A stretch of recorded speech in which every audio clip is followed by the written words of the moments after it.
The following podcast has been paid for by Perched on the Top Rope.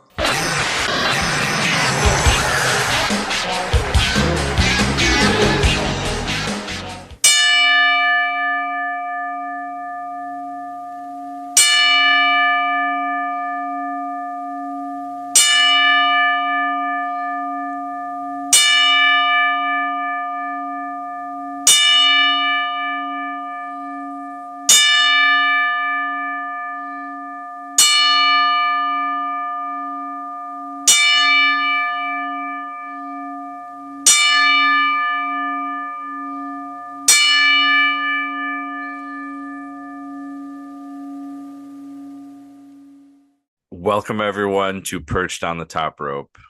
I am your host, Lee Walker.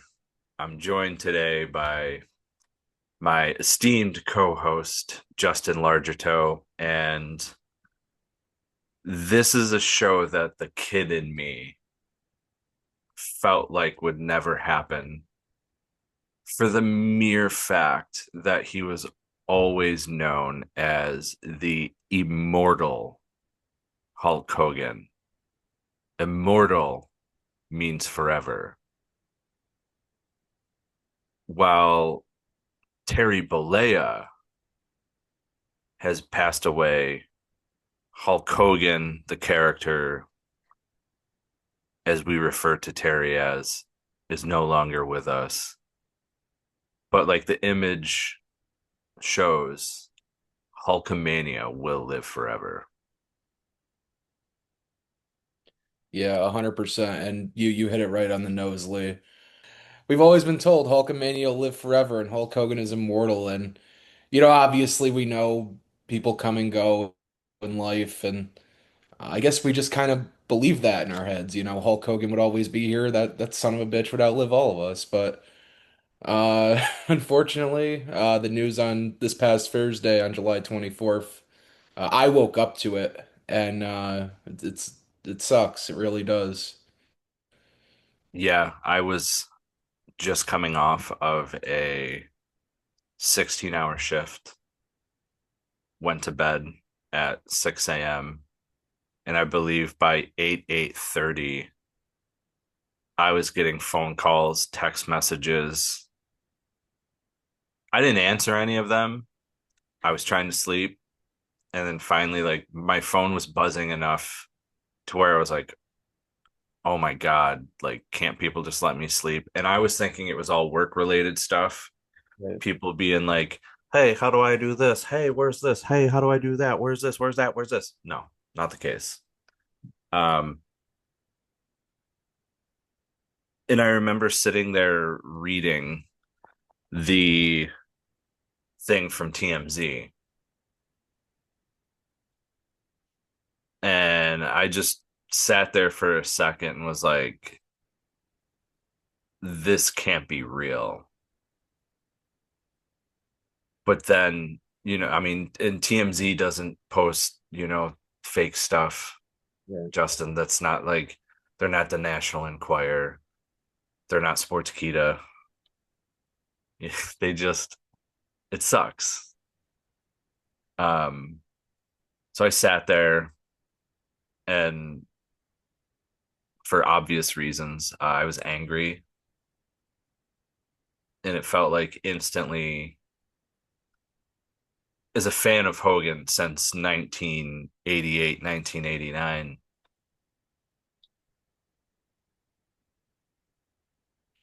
it just shocked me. But the anger hit right away. You know, for me, I'm 40 years old, folks. I don't know if anyone actually knows that, but I think I've said it before. We've often joked about the age gap between Justin and I, Oh yeah. because Justin's only 28. Yep. Um, it's shocking. It's sad, and there's all sorts of emotion. A lot of people are going through a lot of things feeling this. Um, but for me, having gotten to watch the golden era of professional wrestling and growing up through Hulk Hogan's career like that. For me, it's one of those last pieces of my childhood that is no longer here. Justin, as you can see behind me, I grew up in the era of the Hasbro figures. 1988, 1989, the LJNs were done except for the Black Series in Canada in 89, I believe. But for all intents and purposes, LJNs were done by the time I started watching wrestling and figure related stuff. And my it was my 5th birthday, and it's hard for me to like vividly remember it, but I remember it was my parents, my cousin Brooks, my sister. I don't remember my dad's side grandparents being there, but I distinctly remember my Nana and Papu. And they were the ones that handed me the figures, if I'm remembering correctly. I would have to ask my parents at this point. And the first 2 figures I got and opened up were the WWF Hasbro Series 1, Big Boss Man, and the Hulk Hogan. As a kid, and I think past these generations after me, no offense, Justin, don't understand the importance of Hulkamania and what Hulkamania did for a lot of children. The character during that time, during the golden era, he was larger than life. Yes, he was not as tall as Andre the Giant, but that character was way bigger than any wrestler could ever be, height wise, weight wise. It didn't matter. You know, he was larger than life. You know, he wasn't, like I said, the height of Andre, but with his personality and the charisma that that character had, he exuberated something out of us fans that no other wrestler had been able to do during our childhood, during my childhood, others' childhoods, and things to that nature. Something about that time, that era, waving the American flag, telling us to say our prayers and take our vitamins, and WWF coming out with such toys like the weightlifting sets and all these other things that they plastered Hulk Hogan with. It's my honest opinion. WWE, or at that time, WWF, did not make Hulk Hogan. Hulk Hogan made professional wrestling, made WWF, and took professional wrestling at that time out of the bingo halls and the smoky cloud filled high school gyms to a grander stage of the things of Madison Square Garden and so on and so forth. So for me, that's what Hulk Hogan meant for me in my childhood. Without Hulk Hogan, as Triple H said, we probably wouldn't be here. Without Hulk Hogan, a lot of these guys behind me, action figures wouldn't exist, video games wouldn't exist, the merchandise of professional wrestling wouldn't exist. I'm sure in some way, shape, or form, we would still have professional wrestling today. But would it be at the height that it's at? Would it be at its, popularity that we've seen over the years? Without Hulk, to me, that answer is no. 100%, Lee. You hit it on the nose. Without Hulk Hogan, kind of bringing wrestling to the height that it got to be. Me and you, we're not sitting here talking to each other. We're not going to WrestleMania yearly. I'm not going to SummerSlam next week if it's not for Hulk Hogan. And you said you lived through Hulkamania, and in a way, I'm jealous of you. Uh, when I started watching wrestling in late 2000, early 2001, I was about 4 years old. Uh, I don't know if I've ever told you this story. The first two action figures that I ever got were passed down to me from my dad, and it was the Hulk Hogan and Roddy Piper LJN. It was beaten to shit, but I treated it like it was, one of the greatest things in the world. And when I started watching wrestling, Hulk was still somewhat active. That was around the last year of WCW and the NWO coming into the WWF. So those were my first real memories of Hogan and WrestleMania 18 with The Rock. Eventually, Mr. America in the feud with Vince in 2003. Actually, just a little while ago, I was watching the lie detector segment from that episode of SmackDown with Mr. America and Vince. It's definitely a great one. But growing up, especially when the network came out in 2014, the WB network, I went back and, through DVDs and streaming, I've watched just about everything from the late 80s, early 90s, going into the Attitude Era, even WCW. We haven't even gotten into the NWO yet, Like, I can't imagine wrestling without Hulk Hogan, and it's a huge loss for everyone just in this community. It really is. And like for me, like what does make it harder is like I sit back and look back at the memories I have. Like I said, it was my fifth birthday because those Hasbro's had come out in 90, the series one when they first were released. And you know, the memories for me are very hard to remember just so back in 88, 89. But I remember Hogan and Warrior WrestleMania title for title. Ultimately, this is where Hogan passes the torch to the Ultimate Warrior. There's so many memories of Hulk Hogan for me in the WWF. The thing with him and Macho Man is the mega powers.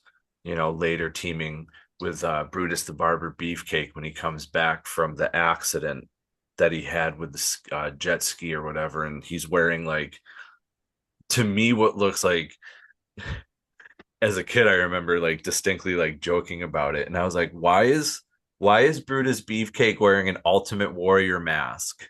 It does look like the Ultimate Warrior Because face paint too. it was shaped like the Ultimate Warrior did his face paint, and you also have to remember it's splashed with the red and yellow. So I'm like, what? And to me, like I remember also being a kid hearing there was like three different Ultimate Warriors because they died, and I was like, I'm pretty sure this Brutus Barber Beefcake is like one of those times where people mistakenly thought that, they put a new Ultimate Warrior in. No, that wasn't the case. There's something cool too about Hulk Hogan in, I know that when it came to like the Jesse Ventura story, right? That he's known for ratting out the boys about the whole union thing. But there's also a lot of wrestlers that made it to WWF that wouldn't have had a job if it wasn't for Hulk Hogan. And Honky Tonk Man is one of those guys who admits if it wasn't for Hulk Hogan, he wouldn't have made it to the WWF, because Hulk Hogan is the one that turned the Honky Tonk Man to Vince when Hogan was up in Canada. He tells the story in one of our interviews, folks. I'll post that. It was him and Greg the Hammer Valentine in a Rhythm and Blues special edition interview. I'll post that. And Hulk Hogan also made the boys a lot of money if they worked with him. So, example, Honky Tonk Man also said that when One Man Gang was feuding with Hulk Hogan, it's like a 2 or 3 month thing ordeal. Anytime you took Hogan's leg drop, and this is in the 80s, just to take the leg drop, you got $10,000. Wild. And he said at the time, One Man Gang had like a 2 or 3 month run with him and wrestled him 5, sometimes 6 days a week, doing house shows and everything. So if you were fortunate enough to work with Hogan, you did make money. And, Honky Tonk Man also pointed out that Hogan got a lot of his friends' jobs in the WWF. And I mean, you can see it again.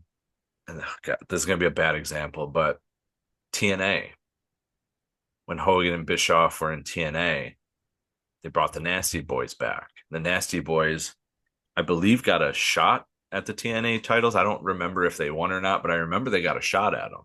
Yeah, they had a good length run with Team 3D as well in that early 2010. Um, so Hogan always seemingly looked out for his friends.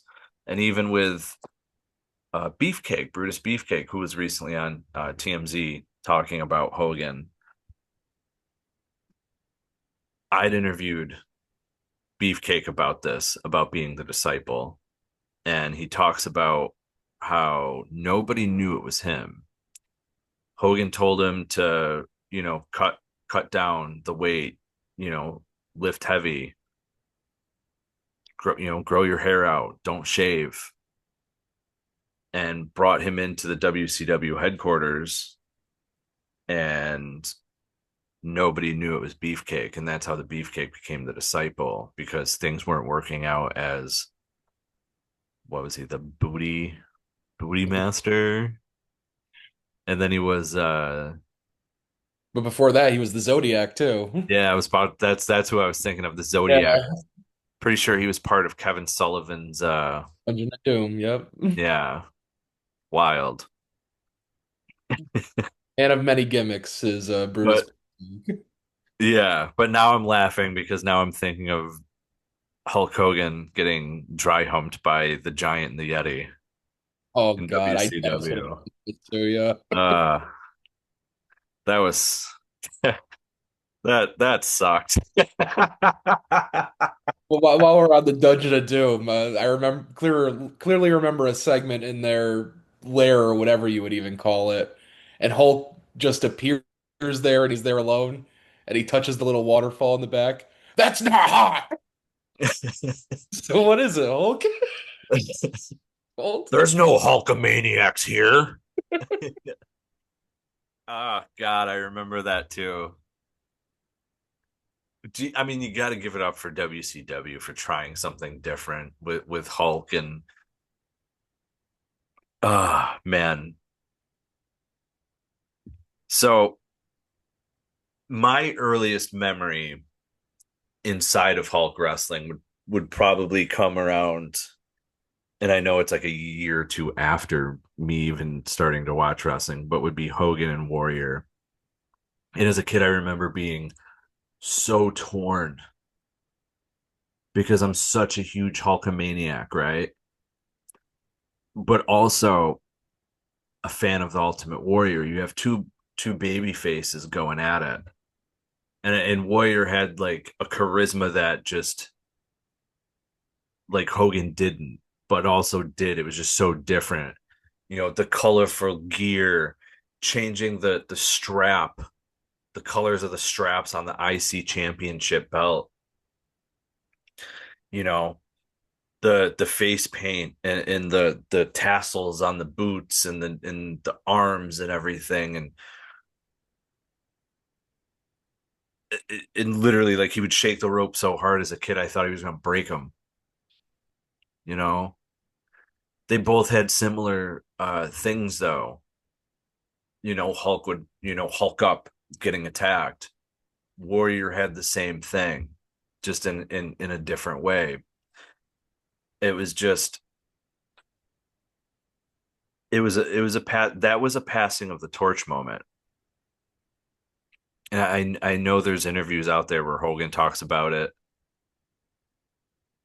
Not exactly a fan of it because Warrior wasn't ready or whatever the case may be, but that's the first earliest match I can remember. I mean, I remember things like the Royal Rumbles, right, where he wins. He won two of them back to back. I believe it was 90 and 91. Yeah, I think you're right. 90 and 91. Um, because I remember it was Flair in 92 and wins Yeah. the championship belt. Yeah, it was 90 and 91 because Big John's done what 89 and Duggan won in 88. Yep. Yep. You right. So I remember those. I remember him being in the Rumble and stuff and winning those. So but like match wise, for whatever reason, like match wise, I remember those. Survivor Series with Hogan was always cool, but that's my earliest match memory that I can remember outside of 90 and 91 Royal Rumbles. Yeah, and we have Saturday night's main event, you know, back about 4 times a year now. Sometimes they don't produce the best shows, but for nostalgia purposes, I do love Saturday night's main event and the concept of it. But growing up, I had and I'm sure people know what I'm talking about, the best of Saturday night's main event DVD that WB came out with, the 3 disc set, and I watched the hell out of that thing growing up. And Hulk Hogan is all over it, all over Saturday night's main event. The cage match with Boss Man is one I remember very vividly. Another one, not Saturday night's main event because it was on a Friday night, but the main event, the rematch against Andre for the title. And that produced another great Hogan moment in the back where it's revealed Dave and Earl are twins after the match after getting stripped of the title. And Hogan just yells, "Mean Gene, how much did they pay for the plastic surgery?" All the gold falling out of his pocket. Just, just great, great stuff. And it's so great to look back on at times like this. It is, but this is also a time, no matter how much it's going to happen, you're not ready for it. Absolutely. No one was ready for this, but also no one expected it. I know that um, Bubba had been talking and had inside stuff, and even though there were, I think, a couple times he was wrong, but this was just one of the most shocking moments in pro wrestling to happen. 100%. And I've always said, for years, it usually happens every time a wrestler passes. I say this, and I can't imagine the day like Vince goes, or Austin goes, or Flair goes, and Hogan goes, because they're just so, like Hogan, larger than life, and we don't know how wrestling would have turned out if they weren't around. It's hard to really think about that. Yeah, and for me, there's a lot of names out there that I think about, and I've always thought about because they're from my era, the golden age. You know, Slaughter, Hacksaw Jim Duggan, Steamboat, Flair, Bret Hart. How I can turn around, Shawn Michaels, Honky Tonk Man, Jake the Snake Roberts. There's just so many here, from this figure line. You know, Demolition. There's so many. Rick the Model Martel, Papa Shango, Skinner, Ted DiBiase. There's so many names from this era that helped make professional wrestling what it is today. You know, they were the ones 300 days a year on the road, sometimes double working three shows a night on weekends to help make professional wrestling what it is today. And the only thing I can say about that is with some of the names that I brought up, Lex Luger, because I'm looking right at him in the narcissist cape right there. Cherish these wrestlers while they're still alive. People are human. People make mistakes. You can appreciate Hulk Hogan's work. You can appreciate the Honky Tonk Man's work. You can appreciate Ultimate Warrior's work. But while these men and these women in the industry are still alive, show them their nod, show them your appreciation for their contributions to professional wrestling, because without some of these names I mentioned, you don't have professional wrestling, and you really don't have professional wrestling if you didn't have Hulk Hogan. So if you go and one of these superstars are at a meet and greet in your area, go pay them your respects. Go show them how much you appreciated what they did for you in your childhood. Because we shouldn't cherish these people more now that they're gone. We should cherish them the whole time. You know, they're putting their bodies on the line to entertain us. And sometimes things happen where they hit hard times. And it's our job and our responsibility as fans to remind them that they are human, that they make mistakes, but we can love and cherish the work that they did to entertain us. Absolutely. And I think a lot of people lose sight of that. You know, on the topic of meet and greets, me and you, Lee, we were very fortunate enough to meet Hulk Hogan twice, once last year and once this year. And, you know, it's great to see on social media too, because I've seen a lot of videos this week, just, you know, how Hulkster was with the fans and, you know, the great interactions that he's had. I remember going to meet him at his beach shop Royal Rumble weekend last year. And even when I bought the ticket like a month in advance, I was just over the moon. I'm like, I'm meeting Hulk Hogan, I'm meeting Hulk Hogan, but it doesn't really hit you until you're like 5 feet from the guy. Because when I was like 3 people away from him and I'm watching him interact with people, I just go in my head, I go, oh shit, that's Hulk Hogan in front of me. And I'll never forget the feeling of just standing there, just even a few feet from him.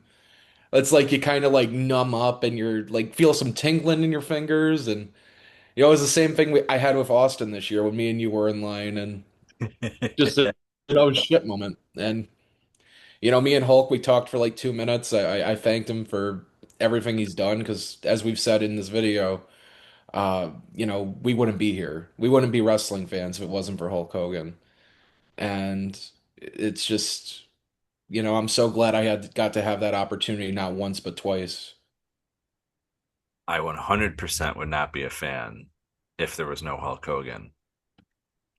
I'd actually stopped watching wrestling after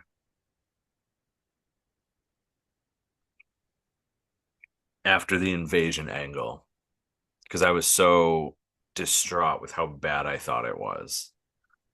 And then when I interviewed Vince Russo and he's telling me that he had actually pitched an invasion angle again after that one to include guys like Bret Hart, Goldberg, and Scott Steiner, guys who weren't part of it the first time.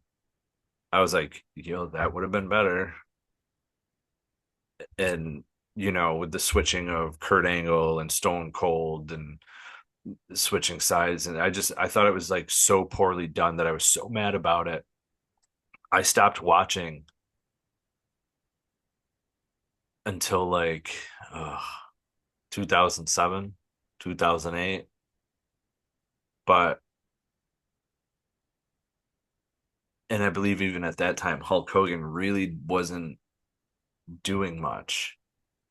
And I was excited for him when I found out he was going to be back in TNA.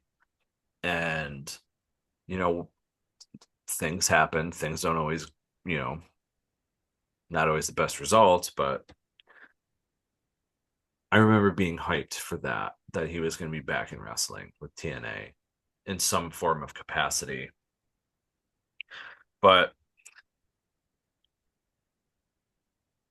as a collector,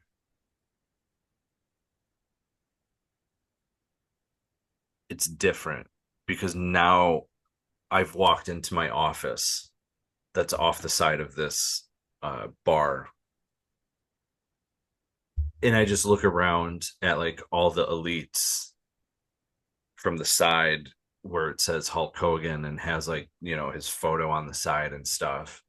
And for me, they're signed because most of my Hogan collection is signed. I have the two of the beer hats, the case of beer signed, a ton of figures signed. I've got a Hulk Hogan like tank top that's signed. I got like all sorts of all sorts of Hulk Hogan stuff in my collection, signed and unsigned, even from the lunch boxes when I was a kid. I don't walk in these rooms anymore the same. It's like walking into a room after being defeated, from, like as a kid when I was on the wrestling team in high school and college and stuff. That's what it feels like walking into those rooms.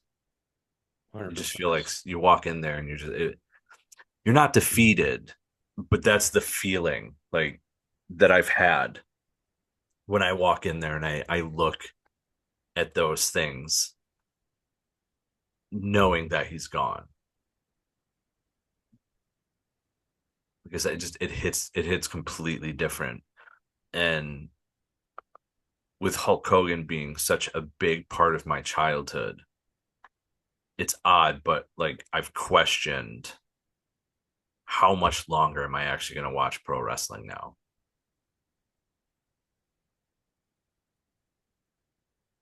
Yeah. Like, You know, like you said, Lee, I mean, you got started in the golden era. Unfortunately, I hate to say it, there's not a lot of those guys left. I mean, I think you kind of covered it when you went for the Hasbro bar and named everybody. Guys like DiBiase, guys like Duggan, guys like IRS, Papa Shango, the Nasty Boys. I mean, you yeah, probably count them on just two hands. yeah. And as a older generation wrestling fan, my guys are now starting to like roll out in deaths and stuff. Most of them had already died young, but like I said, I'm 40. These guys were entertaining me in the late 80s and the early 90s, and they were in their anywhere from 20s to 50s. you know in pro wrestling as a whole, these past couple years has taken a lot of hits. Virgil, Afa, Sika, Hogan, Kevin Sullivan, that's just to name a few, in the last 2 years, and there's a lot more, a lot more. Yep. This one has hit me the hardest I haven't had a wrestling personality who's passed that's hit me like this since Owen Hart in '99. You know, I only had a few favorite wrestlers growing up, believe it or not. Like that I like for me it was Hogan, Owen Hart. In WCW, I'll group him as a whole, but the cruiserweight division and Disco Inferno. Yeah, it's all right. You can laugh. It's Disco Inferno. Out of everyone, I just like all the names I just listed off. Everyone, watching and listening right now is like, what the fuck? Disco? Really?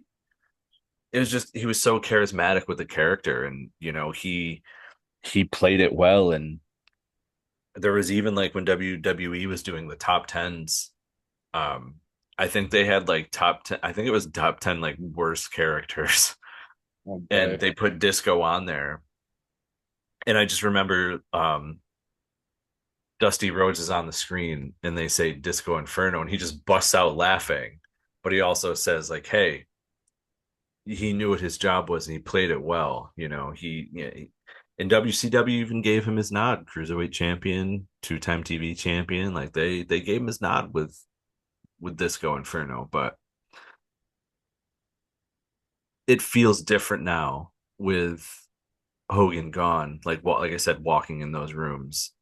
Uh, I still play like the old school video games on Super Nintendo and Sega Genesis with the Royal Rumble, and Hogan's in the Royal Rumble on the Sega Genesis. He's the Super WrestleMania, or that's on SNES and the Sega.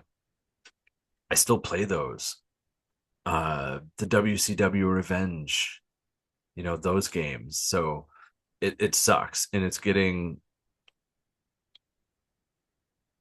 gonna feel weird when I go to play those and like Hogan runs out for a battle royal or comes in to like interfere. Uh Even with the WWE 2K series,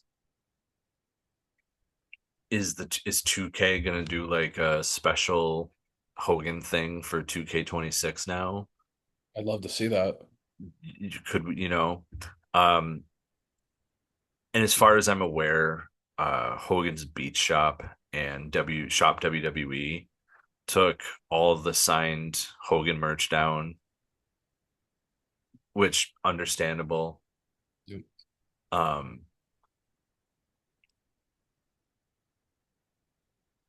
there's one part in Hogan's career we haven't touched on that gave wrestling a resurgence, because if you remember, well, actually you wouldn't remember, you weren't even born. I wasn't even thought of. Yeah,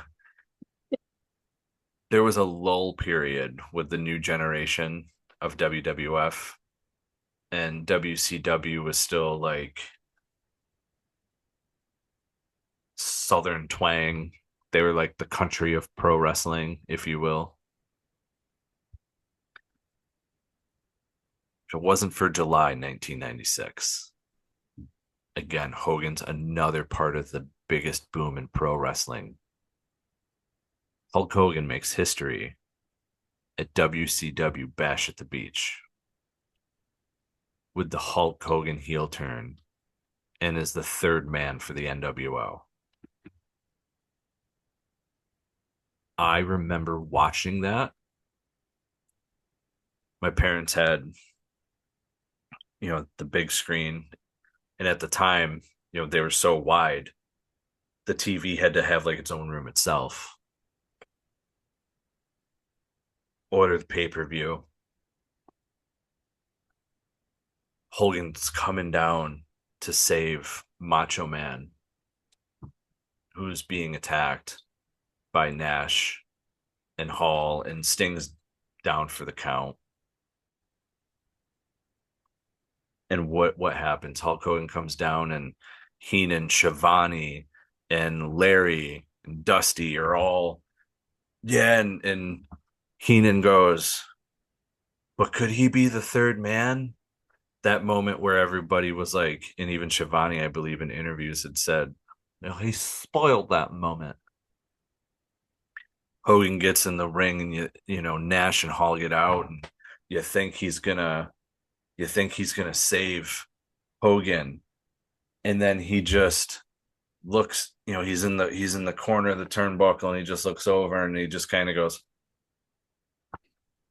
boom and drops that leg drop, and the entire wrestling world is completely shook by this. Completely shook. I was 12 years, I was going on 12 at the time watching this. The man I had watched my entire life, that I've watched pro wrestling, telling me to say my prayers, take my vitamins, drink that big ass glass of milk, boy, you need it. Watching that happen,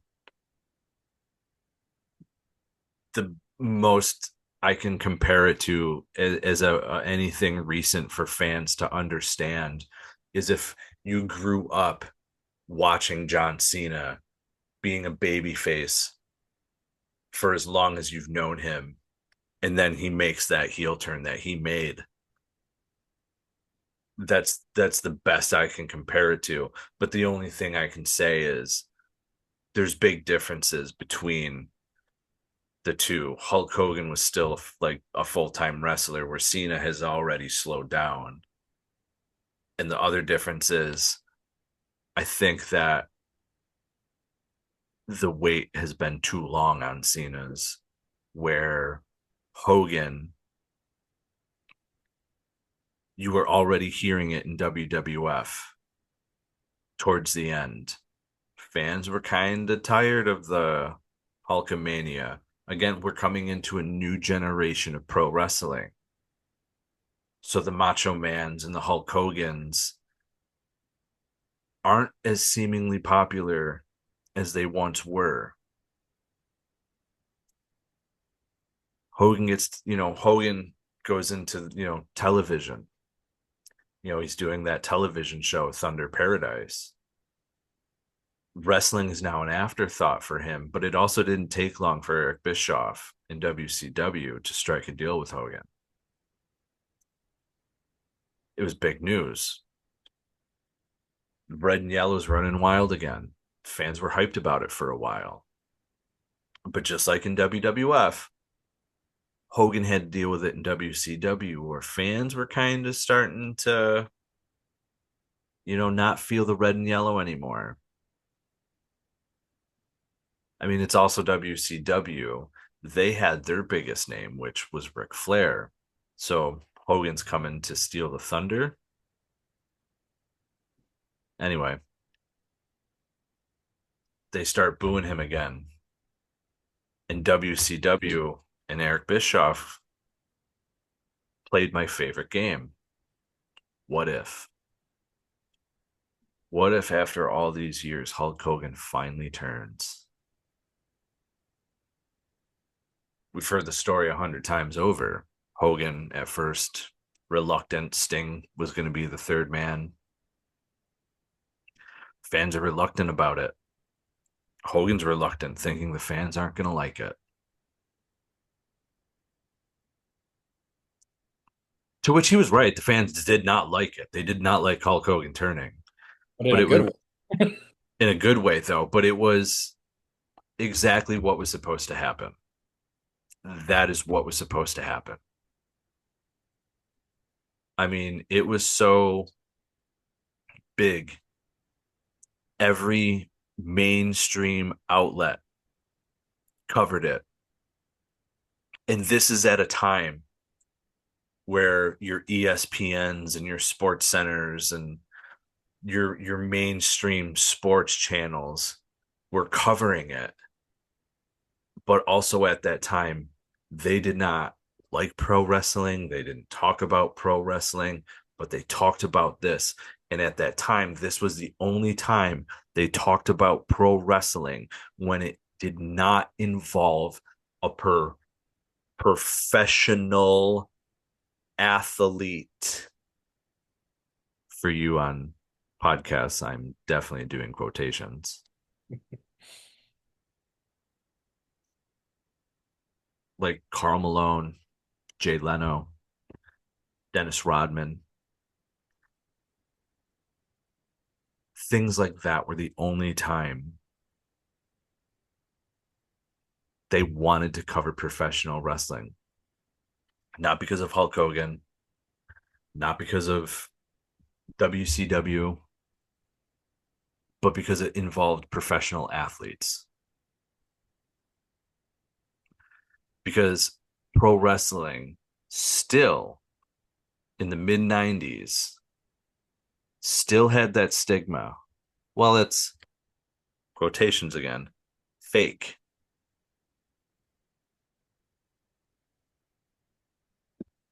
And news outlets, when they were doing interviews, loved in some way, shape, or form try and get out of the wrestlers that it's fake.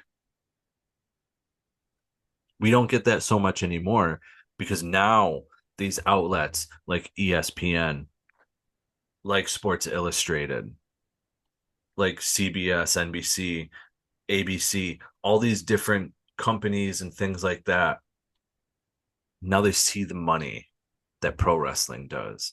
It doesn't have the stigma anymore because now a lot of pro wrestlers have crossed over into things like MMA, or they've crossed over into mainstream media with acting or singing, whatever the case may be.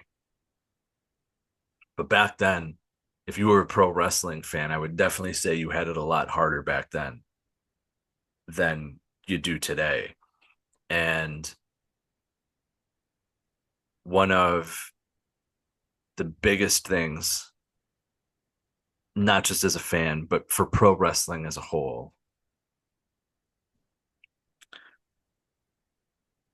I got to ask you, Justin, if you went up to someone who's not a fan of pro wrestling and asked them if they knew Kevin Owens, if you asked 10 non wrestling fans, how many times do you think you would hear, I don't know who that is? I'd probably say I'd probably say three would know who he is and the rest wouldn't. Okay.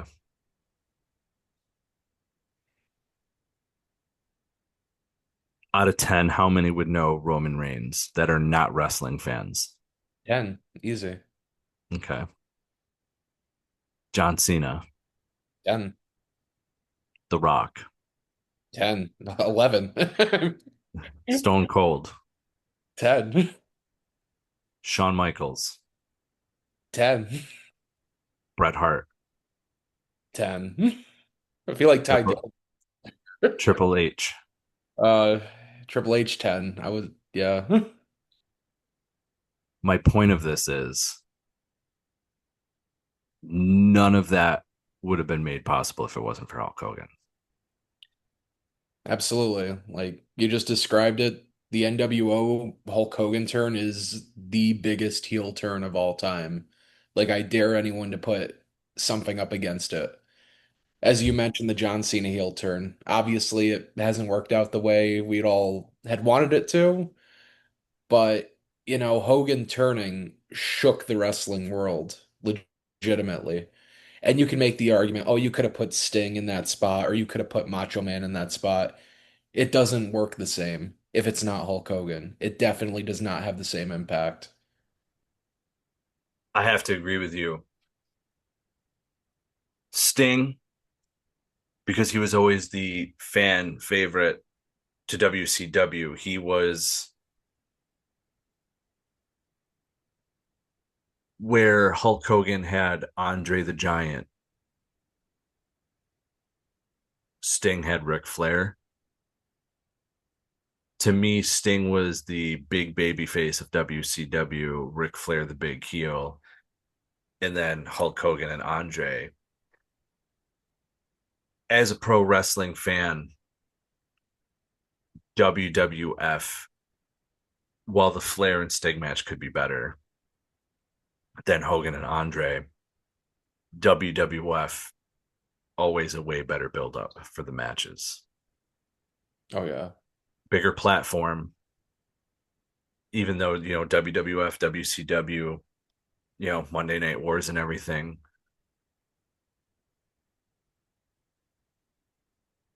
Just, different storytelling, different vibes. Hogan, and out of all those names, Hulk Hogan's the biggest name. I 100%. is as odd as it is, I would say it goes Hogan, Andre, Flair, Sting Yeah, in I that agree. order. I there's a lot of really cool moments, like some good, some bad. Like when I watch the SummerSlam match with Hogan and HBK, I'm always gonna laugh because of HBK. But there's also like feel good moments for other wrestlers getting to work with Hulk Hogan. And where I'm going to go with this is I'm going to talk about Edge. Edge grew up Adam Copeland in AEW, grew up a huge pro wrestling fan. If you don't know that, then you literally must live under a rock. And I'm going to call you Patrick. Can't see their forehead. He was a huge wrestling fan, huge Hogan fan. And he got a special moment in WWE where he got to become a tag team champion with Hulk Hogan. As a fan, just meeting him was incredible. Like, holy crap. Can you imagine, like, you grew up watching this man, idolize this man, and now they're telling you in the bag, yeah, you're going to hold the belt with him now. Right. That's incredible. And think about it too. How many people did Hogan win the tag titles with? Edge is probably the only one, right? There's not many. Yeah. There's not many.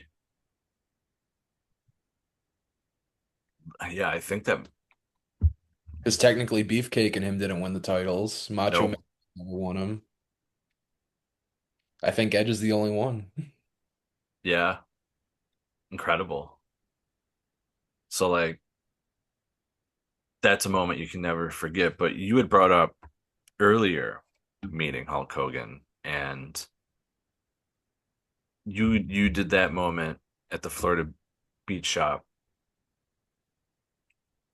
and that was your first time meeting him. Yep.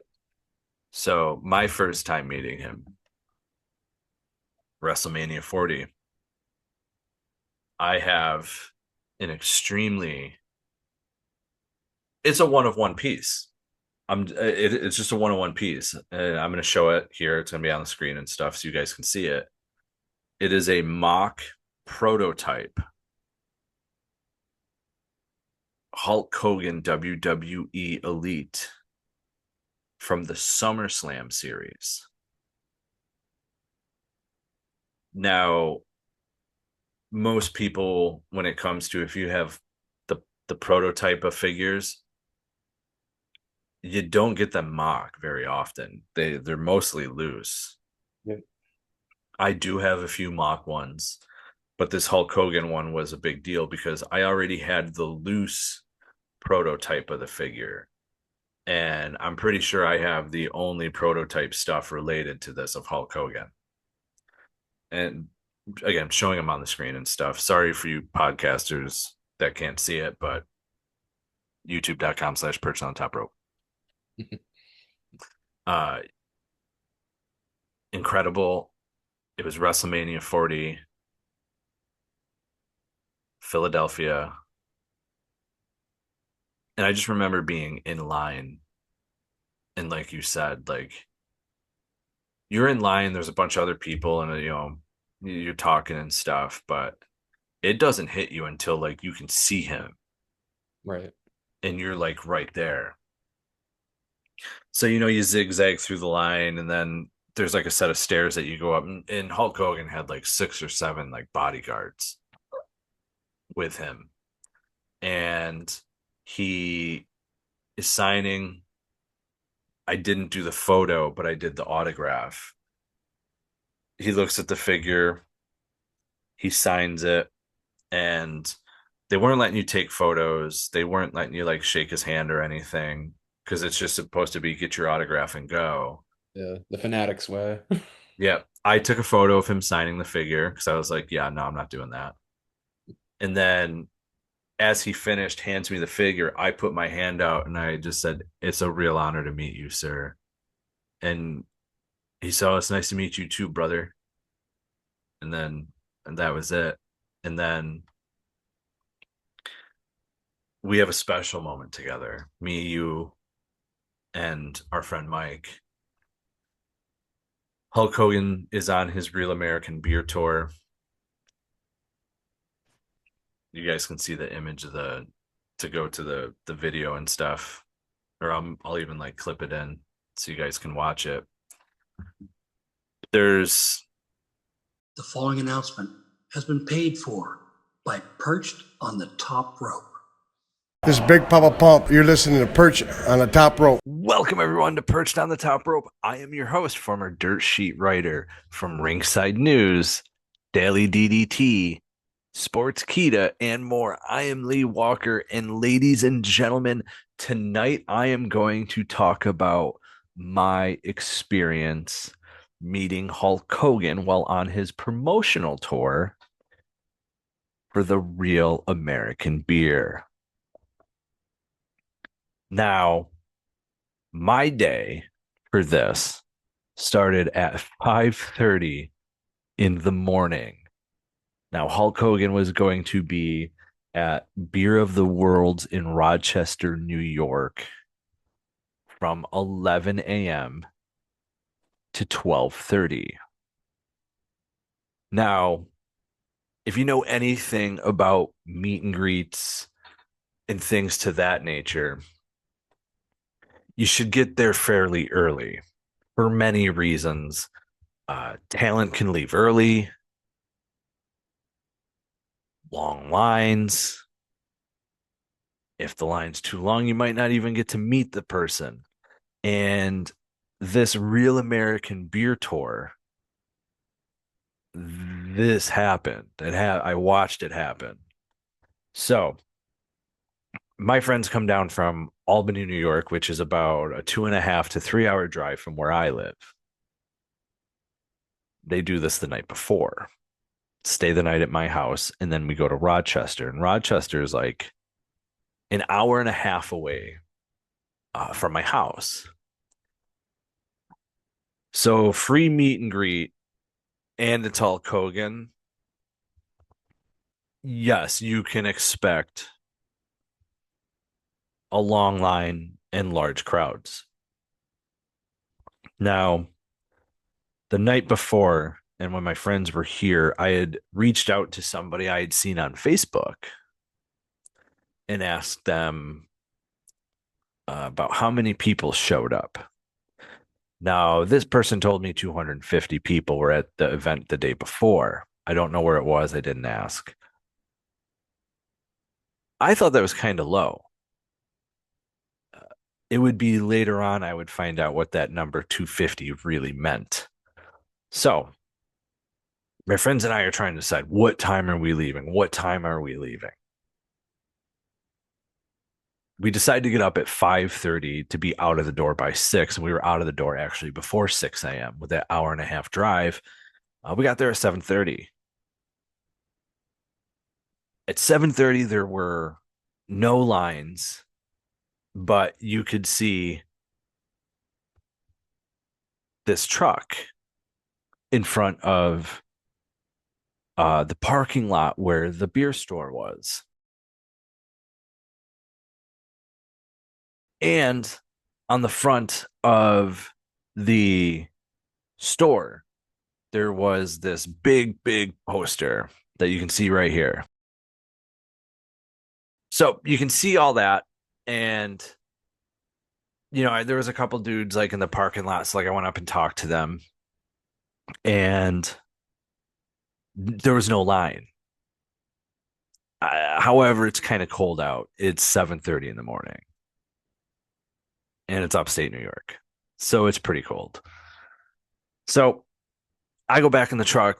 Buddies were just talking, hanging out. About an hour later, 8:30, I realize a couple of guys are starting to go up and form a line, and then everybody comes out of the woodwork. Everybody comes out of the woodwork. And I look at my buddies and I go, yo, we got to go. So we make it right, for the line. Now, we don't know how many people are in line already. We just know that we're up front and we're excited because now we know that we are 100% going to meet Hulk Hogan. As time goes on, security starts coming around with a clicker, counting people. Now, curious as to why they're counting. Somebody asked in line, and what they do is they're counting because they count to 250. That's where that 250 number comes in, because that's about the average amount of people that are going to be able to meet Hulk Hogan per event. And then the line starts getting longer and longer and longer. You can actually see in this video.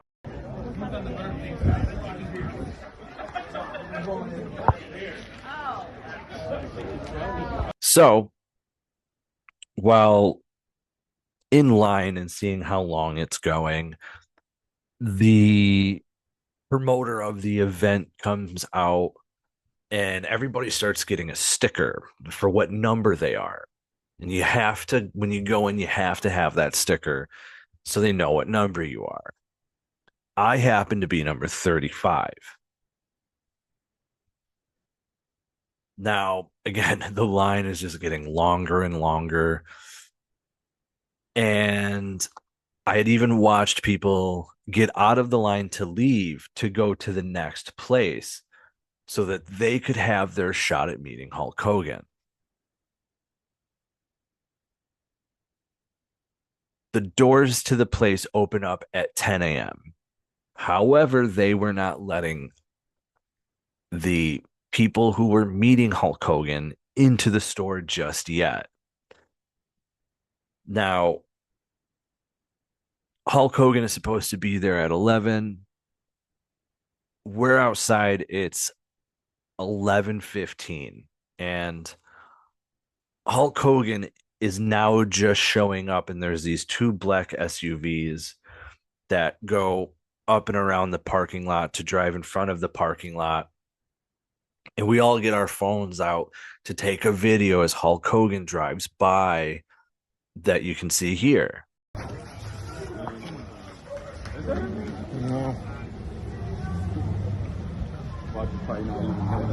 He's in there.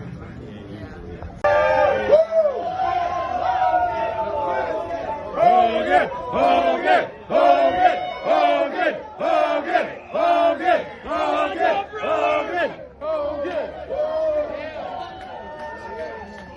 So Hulk Hogan does his circle around the parking lot, gives, high fives and stuff to fans. Some even take photos knowing this is probably the only shot I'm going to get while he's in the truck. He's in, two black SUVs. It goes around, and then they finally allow us in. Well, some of us, not everybody, to the store. And of course, I'm right up front at the where the line starts sign, and I show a video of just how long it is with people already inside. Hulk Hogan line starts here. Yeah.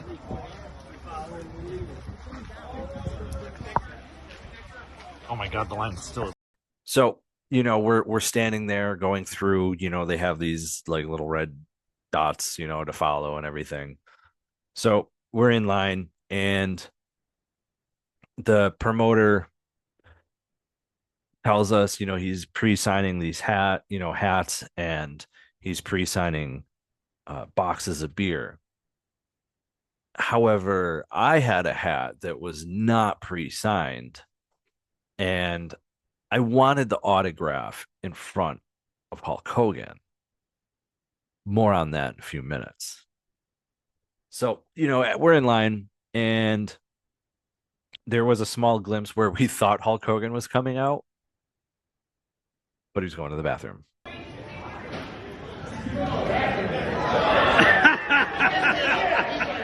So he does his stuff, and he comes out, and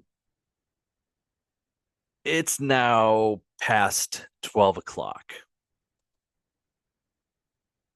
And people are getting real nervous because he's only supposed to be there till 12:30.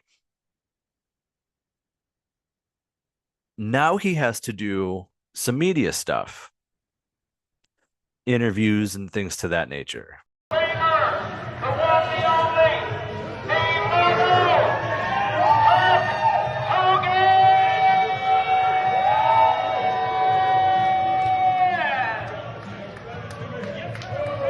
Hogan, Hogan, Hogan, Hogan, Hogan, Hogan, Hogan, Hogan. Well, thank you guys for coming out, man. We're gonna get rolling right now. Sorry, I had to sign a bunch of cases in the back, as you can see. We're ready. Woo! American, baby! All right, man. We're gonna talk to these guys just for a minute, okay? You can yell and scream if you want.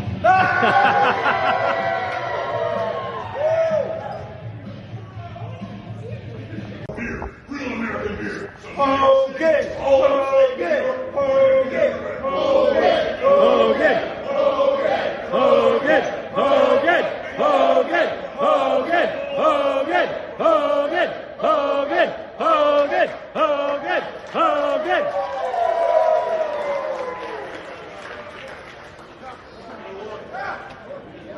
You guys ready? USA, USA, USA.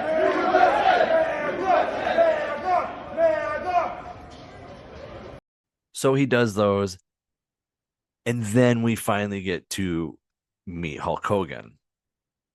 And the way it worked was you went up, you handed your phone up to, the people that were at the table.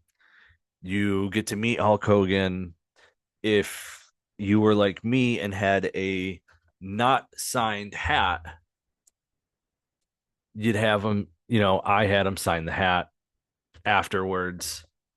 And then you would go pick up your beer. They would hand you a box with two, an unsigned one and a signed one. And then you went up and paid for it. And each was $15.99. So for the one of $15.99, you got an autographed box of the Hulk Hogan's Real American Beer. And you could also buy the hat. The hat was $50. But I was very adamant. I wanted the hat signed in front of me, and I got what I wanted. And it was a really cool experience getting to meet Hulk Hogan, even though, granted, he was already past the time for which the meet and greet was supposed to go on. I don't know how long he was there for after I had left. But overall, to get to meet Hulk Hogan basically free and get two autographs for $15.99 and $50. So round up with the tax on the beer, so like maybe $80 when he signs for $200 or more. I was very happy. I'd met Hulk Hogan before at WrestleMania and got his autograph and things like that. But I didn't get a photo because I didn't realize I didn't pay for a photo. That was on me. So this is why this happened. Now, I've not tried the beer at all. I don't know how it is. And I'm obviously not opening up this box. It's signed. The hat is signed. It's going to go in a case. So here's the video of me meeting Hulk Hogan. Shirt, man. Very strong. I have a text message on my phone from Soccer Joe for you. Oh, really? Yeah, it's on my phone.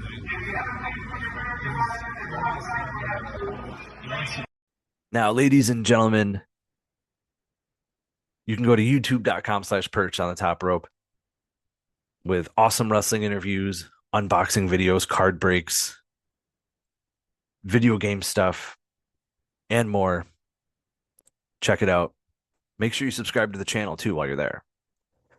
We are also a podcast, obviously, as we do pretty good.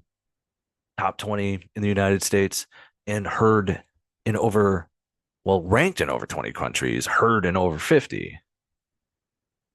Apple, Spotify, Google, Podbean, Podbay, Red Circle, anywhere and everywhere podcasts can be found. We can be heard. It is Perched on the Top Rope. We're on TikTok. It's Perched on the Top Rope. We're on twitch.tv/Perched on the Top Rope, where you can watch me play WWE 2K24 and soon enough, WWE 2K25. Ladies and gentlemen, we are also on Facebook, rounding up on 20,000 followers strong.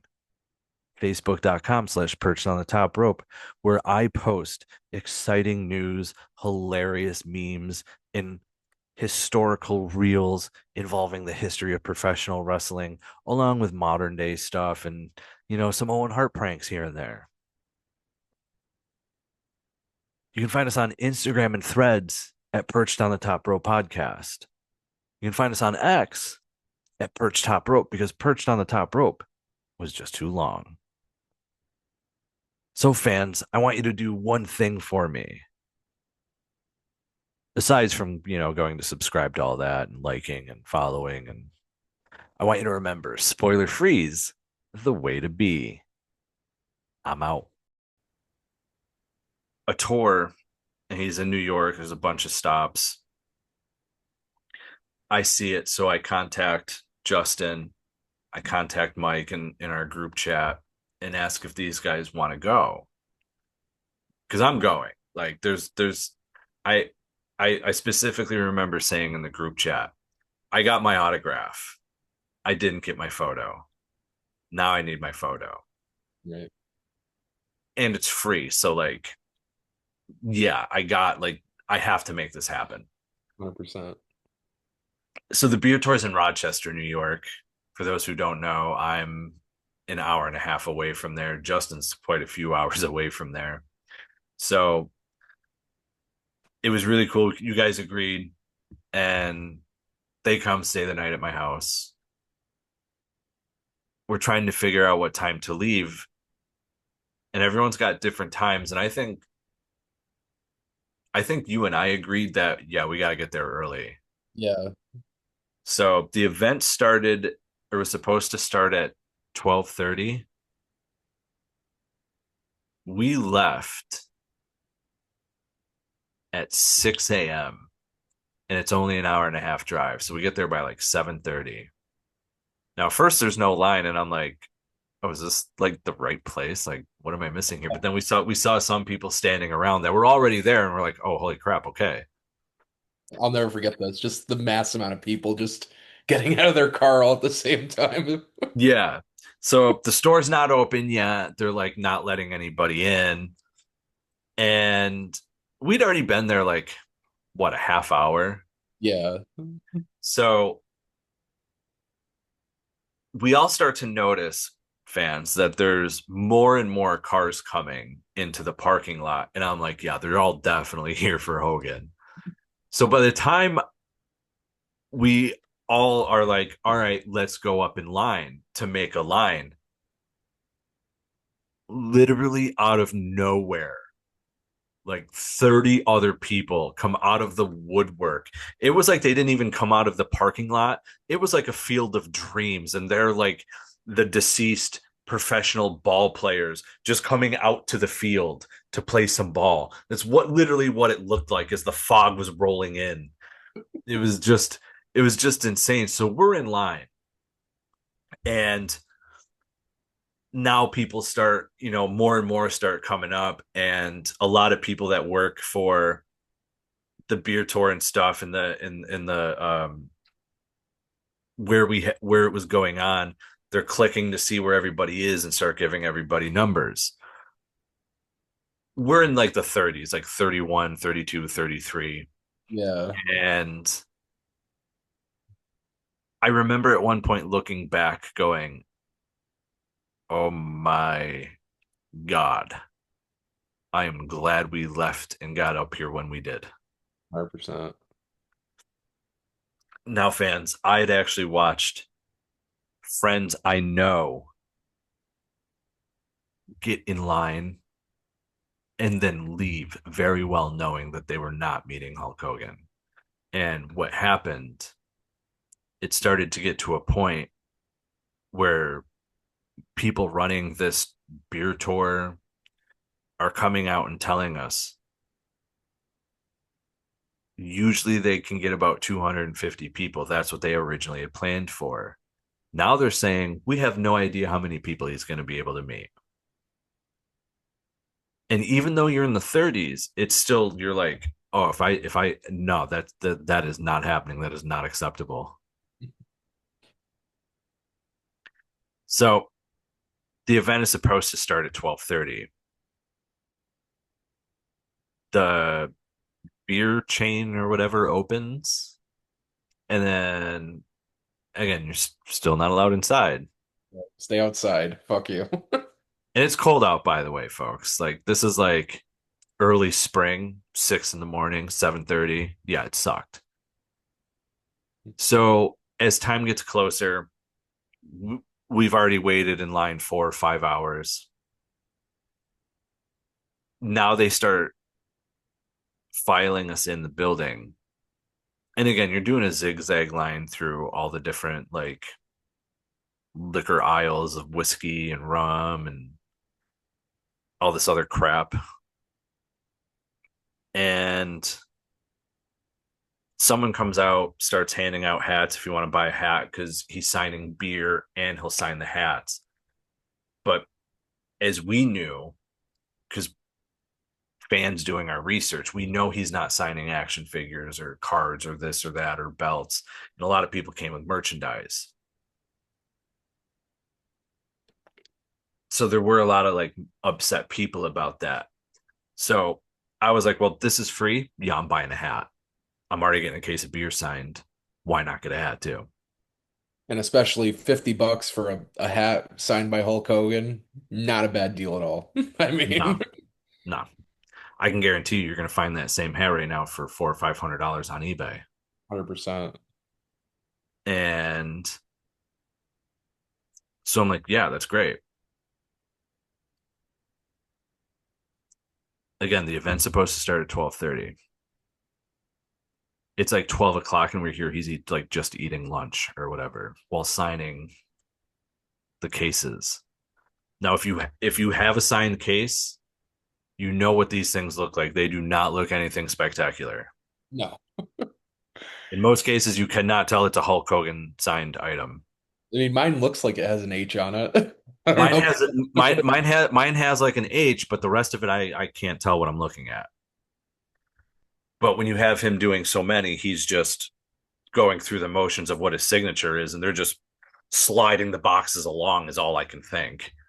And keep in mind, like Hulk had 3 stops. We were the first of 3 stops that day. It wasn't just like he was doing this and then leaving. Yep, because he was in Rochester, then he was going to another place. Yeah, well, that was the last stop, but there was a stop before that at a bar where he was supposed to guest bartend at. And that's where where I saw my friends, they went to that next stop because they were like, well, I know I'm not meeting him here. I might as well go to the next stop. And that's what they went and did. However, he wasn't doing photos and autographs. He was just handing out beer. That's all he was doing. And then he had the Poughkeepsie one after that, which is he was so late for. Yep. So we basically are allowed in the building as this thing was supposed to start. So now he's eating and this and that. And now the time that it starts goes completely by. And I believe he was only supposed to be at the stop for like an hour, right? Only an hour. That's all it was, an hour. So we're going, we're getting, we're going through now, realizing that they're getting crunched for time. It's they want to start taking the hats back and give you a pre-signed hat.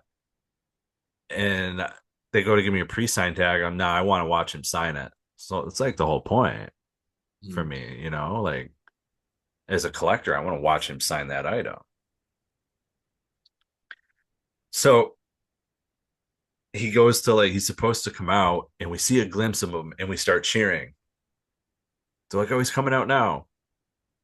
To go to the bathroom. Like, damn, okay.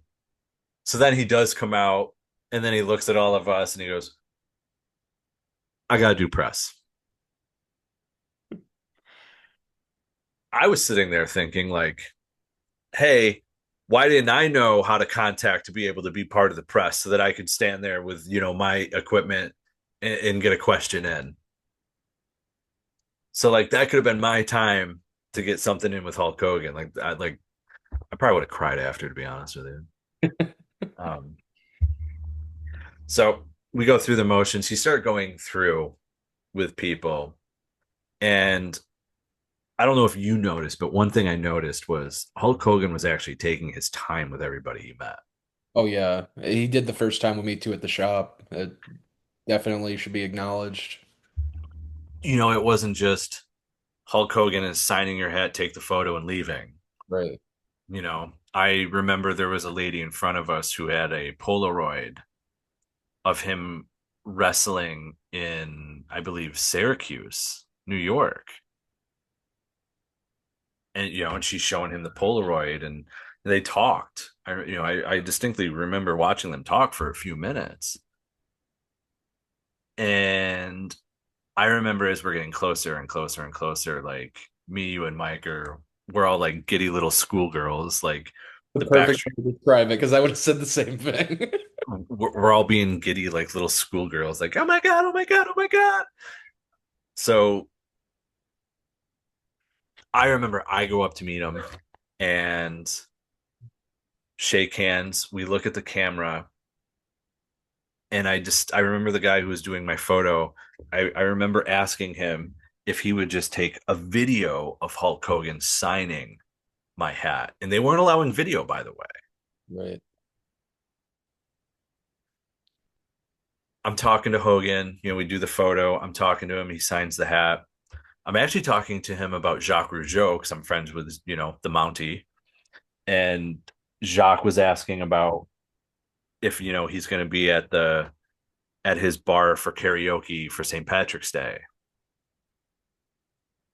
Hogan answers all that. And, I was like, oh, I'll let Jacques know. And, we shake hands, and, he's like, oh man, you got a good handshake there, brother. And I said, oh, thanks and stuff like that. And, thanked him for his contributions in wrestling, and, got to talk for a minute. And then I go to get my phone from the person who took the photo, and I'm looking, and there's like 4 photos,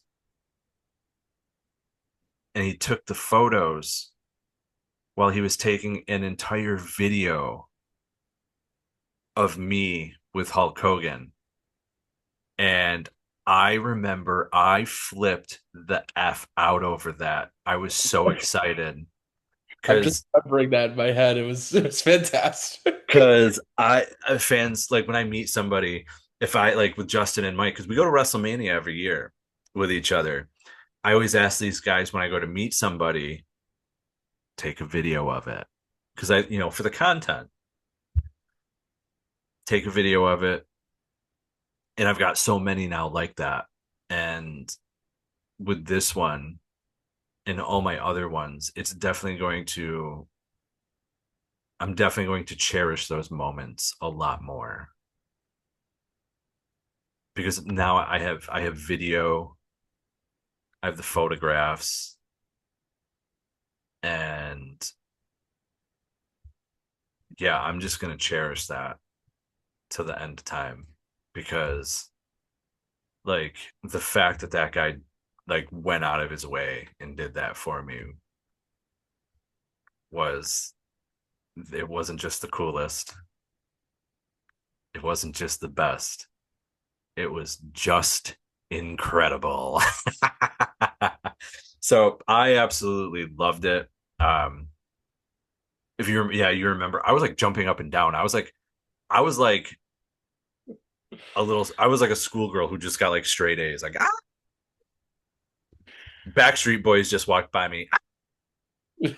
That's what that was for me. That was that moment when I saw that video.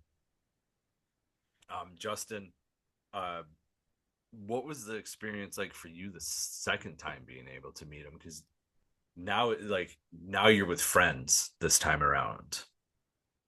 Yeah, so like I said, in the first time, it's very similar to the first time with Hulk because he is so much larger than life, and you know, I had already put the hat on because unfortunately, you guys got the hats before they started handing out the pre-signed ones. I have unfortunately got to it afterwards, but I go up to Hulk. I'm wearing the Real American Beer hat.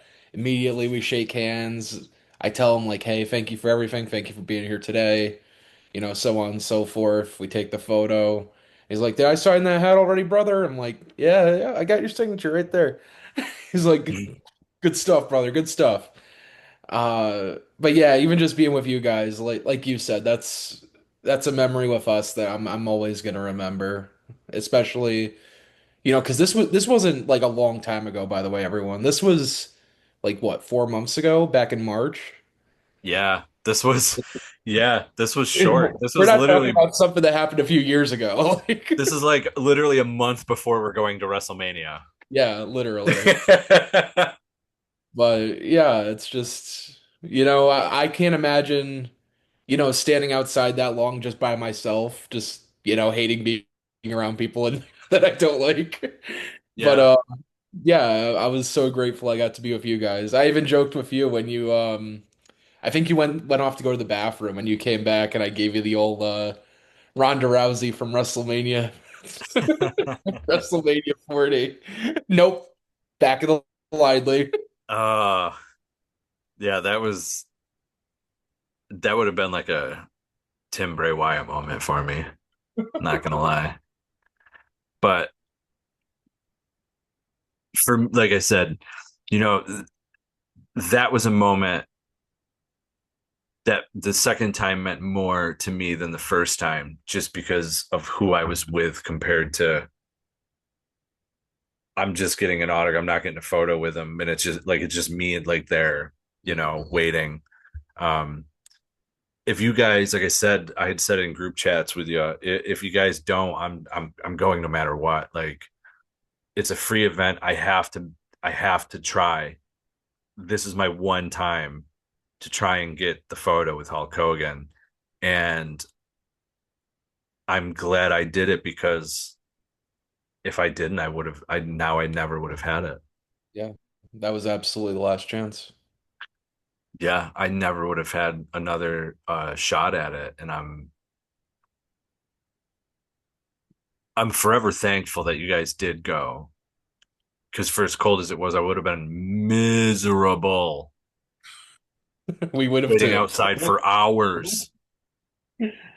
Waited outside for hours for like a 3 minute interaction, but it was well worth it. But I was very glad that I had you and Mike there for that. And like you said, that's a moment we'll all have together forever. Absolutely. And, within the last year and a half or so, I'm glad a lot of my friends, not just you and Mike, but like Jeremy and Richie and all them, they had the chance to meet Hulk at Fanatics Fest last year.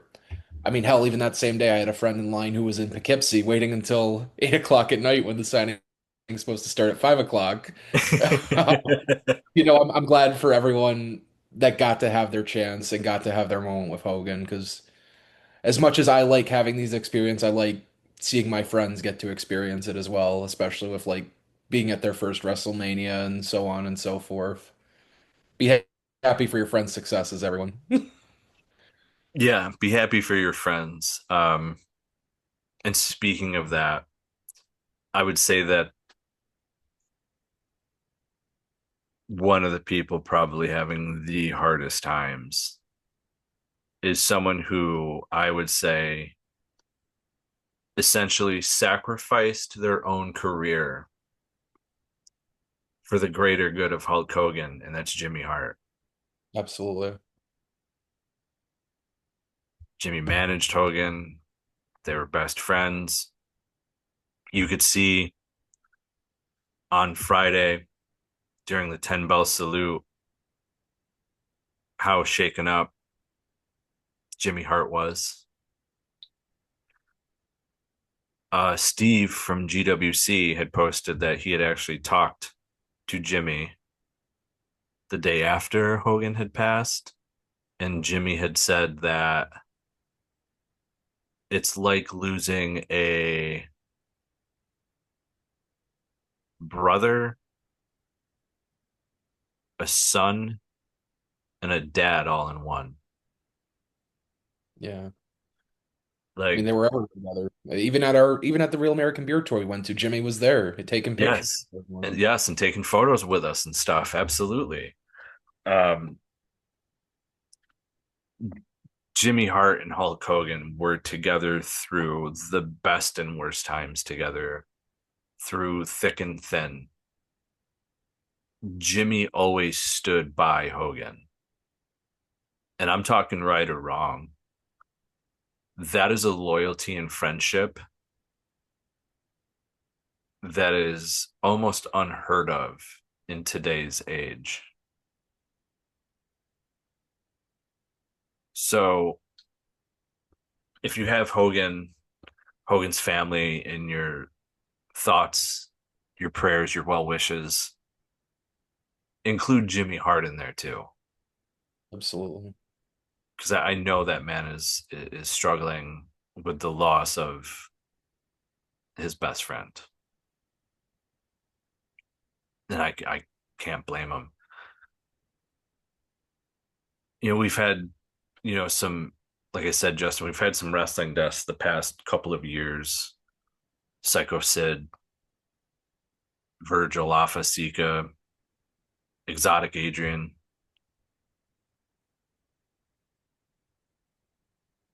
All had wrestled with Hogan. But Hogan hits like no other. And it just doesn't feel real. I mean, for me personally, I made a post on my personal Facebook about it, and it really didn't feel real and didn't hit me until I, wrote it out and put it out there. And then at that moment it felt like, oh shit, man, like this is real. Yeah. So when I went to go make my post, first when I heard about it and finally gotten up and looked at my phone, TMZ just had a post. Hulk Hogan reportedly passes, story incoming or more news incoming. So at first I'd almost thought, okay, maybe it's a hoax. Maybe like that's not the case. So I'd made just a quick post, from Perched about it, and it was literally just one sentence. But then as more news outlets just started pouring out with it that he's gone, I then it became like a reality. And as I was making my post, this is what I first thought of behind me.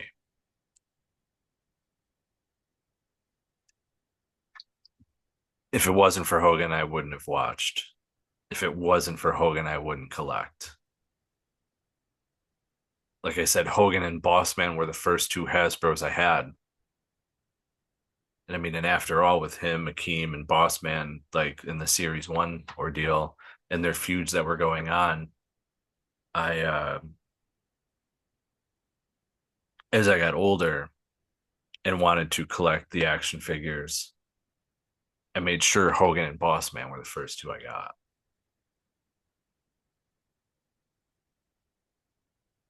And I also have to look at it from this perspective. Hogan was also essentially the first wrestling star to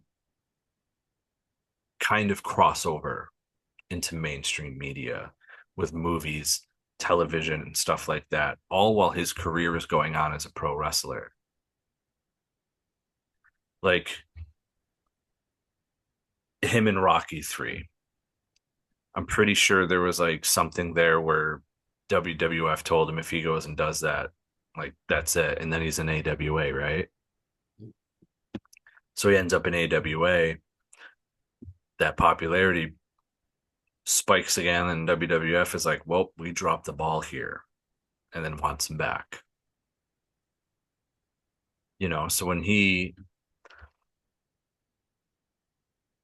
paved the way for so many in the wrestling industry with stuff like that. Because, like, a prime example, look at Becky Lynch. She was just in Happy Gilmore too. John Cena has crossed over. Dwayne The Rock Johnson has crossed over. Batiste has crossed over. Andre the Giant was doing movies and stuff like that. Vader was doing television with Boy Meets World. Bret Hart being on The Simpsons. Like, I'm sorry, but you can't tell me that without Hulk Hogan and all of having done all of that, that these companies would want to reach out and have these wrestlers on. Absolutely. I don't see it. And another thing is we've seen a lot of wrestling personalities, a lot of athletes, a lot of actors and actresses pay their condolences to Hogan as well. And some that, and before I go on a rant. Oh, I'm with you. So get to say what you have to say. If you'd ever spoken bad about somebody when they're alive and then they pass, a lot of people will wash over what they said, the bad, and praise the person. And we've seen that now. Mark Henry, Booker T, people who did have bad things to say about Hogan. I should say Terry Bollea, because it wasn't Hulk Hogan in that sex tape. It was Terry Bollea. Terry Bollea said some not nice things, which caused people to say things that they've said. And we've seen a lot of those, like Booker T, Mark Henry have now come out and said, praised Hulk Hogan. And with that being said, Justin, do you want a 1, 2, 3 shoot for the who rants first? I kind of want you to go first, and Okay. I'll play off you. Okay. So I had seen a piece that Adam Pearce had wrote about Hulk Hogan, and I followed till. As far as I'm concerned, Hulk Hogan has done nothing bad. Terry Bollea, I can't speak on personally. I wasn't there for any of it. I mean, there was the tape. Again, that's Terry Bollea, not Hulk Hogan. I would really like to know where fans of pro wrestling get off with having the audacity. I don't care what ethnicity you are. I don't care if you're white, black, Chinese, Asian, Indian, doesn't matter. the amount of bullshit that I have seen of people speaking ill of Hulk Hogan being dead has been absolutely disgusting. Like, there's some people, Zachary Hicks, I know you're watching. Every time he commented on my posts, Facebook literally flagged his comments.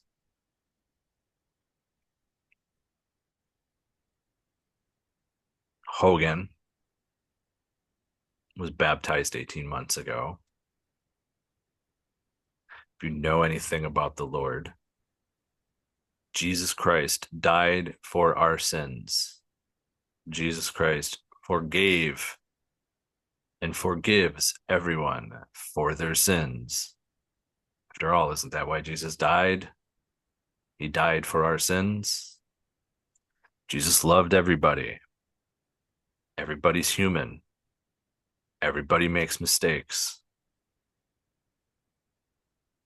Mistakes happen. Hulk Hogan, Terry Bollea. I'm going to say Terry Bollea let Jesus into his life. He was baptized. So Jesus forgave him for his sins. But I'm also not a religious person. I openly admit that. But if that's what Christianity and, Catholics believe, then that's to me, then that's fine. That's enough for me to say, yep, I'm okay with that. But for the fans that are speaking so ill and vile because you can't get off your woke high hat, because you can't get off that horse with that big ass dildo stuck in your ass, shut the fuck up. Don't speak ill of the fucking dead. Because Zachary Hicks, like, when your mom dies, I'm going to sit there and fucking terrorize you for 3 days fucking straight and see how you like it. I'm not going to, because I'm not going to speak ill of the dead, but there's absolutely no reason for anybody to speak ill of Terry Bollea. You're speaking ill of him. How in the blue fuck did he affect you so personally in your life that you have to speak the way you do about him? And I'm being very serious. I'm not affected by anything bad that Terry Bollea did. Not my ethnicity. Devon forgave him. By the way, Devon in real life is an ordained minister and has been a reverend in real life, folks. That is a man of Jesus, Devon Dudley. You know the Devon Dudley, the Dudley boys. That's a man of God. As a man of your Lord and Savior, Jesus Christ, a black man who forgave Hulk Hogan. There's others who have forgiven Hulk Hogan. I think people forget that you can forgive somebody for making mistakes instead of holding it over their fucking head. That is all that woke liberal bullshit that I don't want to fucking hear anymore. The man passed away. There's no reason to speak ill of the dead. I don't care who it is. That man, Terry Bollea, did not personally affect you so much that you have to go on hate-spilled rants on social media.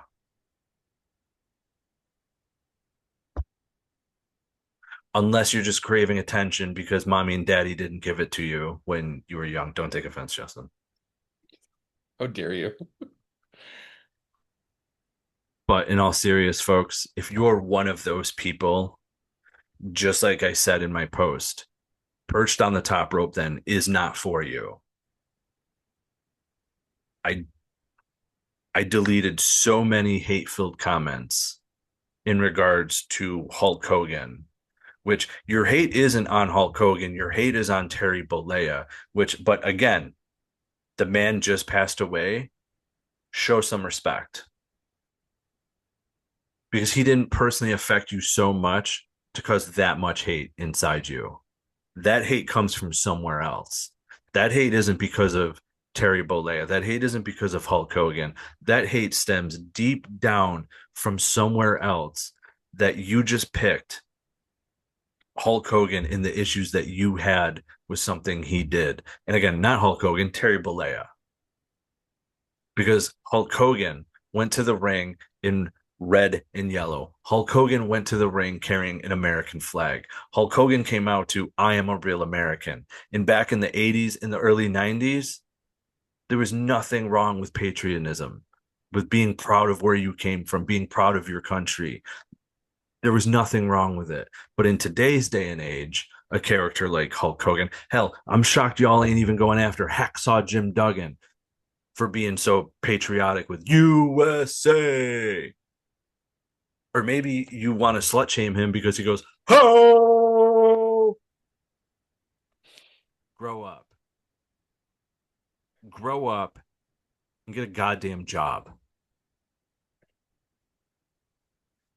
Anything Terry Bollea didn't affect you so much that you have to go on hate spewed rants on social media. But also remember, without him, you wouldn't be talking about pro wrestling. 100%. Take it away. Yeah, and I pretty much everything I was gonna say you covered right there, but you know, we these some of these people they don't forgive Hogan. I'm not asking anyone to forgive Hogan, you know. If you take offense to what he said, then you do. People are just stubborn in these days. Over something he said, what, in 2006 that video was recorded, that sex tape? I Nearly mean, 20 years ago. right. And I before I even get started with this, I love the Ultimate Warrior, okay? Absolutely. He's another death I was affected by when it happened, especially with how recent he was on TV when it happened. Are we gonna sit here and act like the Ultimate Warrior has never said terrible things on his YouTube channel years and years ago that are still up on YouTube to this day, I'm pretty sure, saying that he hopes Bobby Heenan dies of cancer and everything he said about the gay community and, so on and so forth? Come on. You know, we celebrate the Ultimate Warrior. Look at all the merchandise on WB Shop. They had a Warrior Award going into the Hall of Fame for years and years. Yeah. And, I just hate this pick and choose bullshit. As you put it, without Hulk Hogan, how many of us are here today talking about professional wrestling? Not a lot, if any.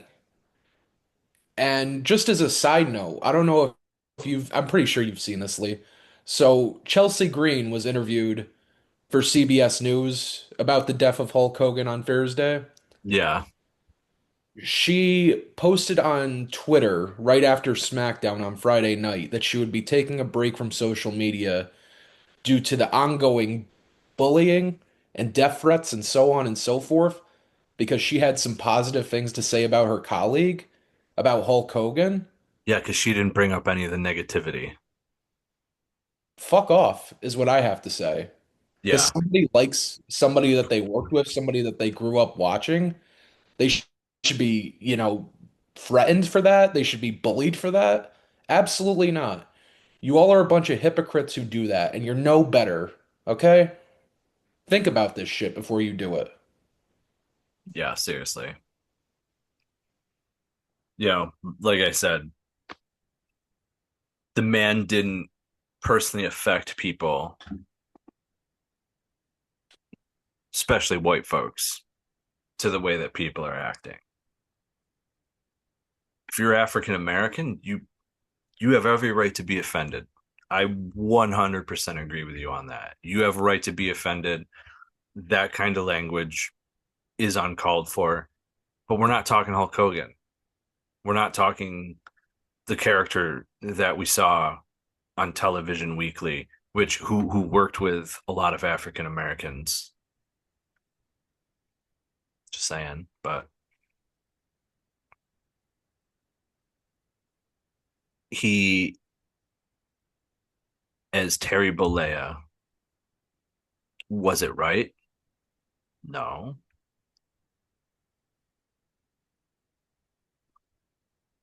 But what else do you want from somebody?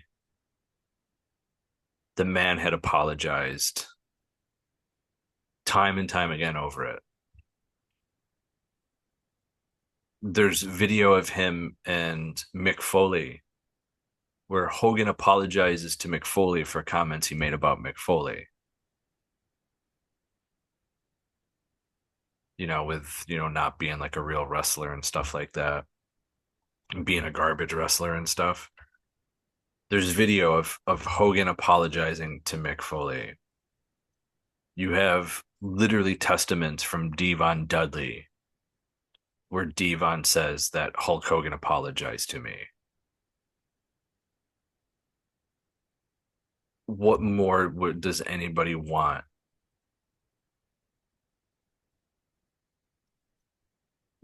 The man's apologized.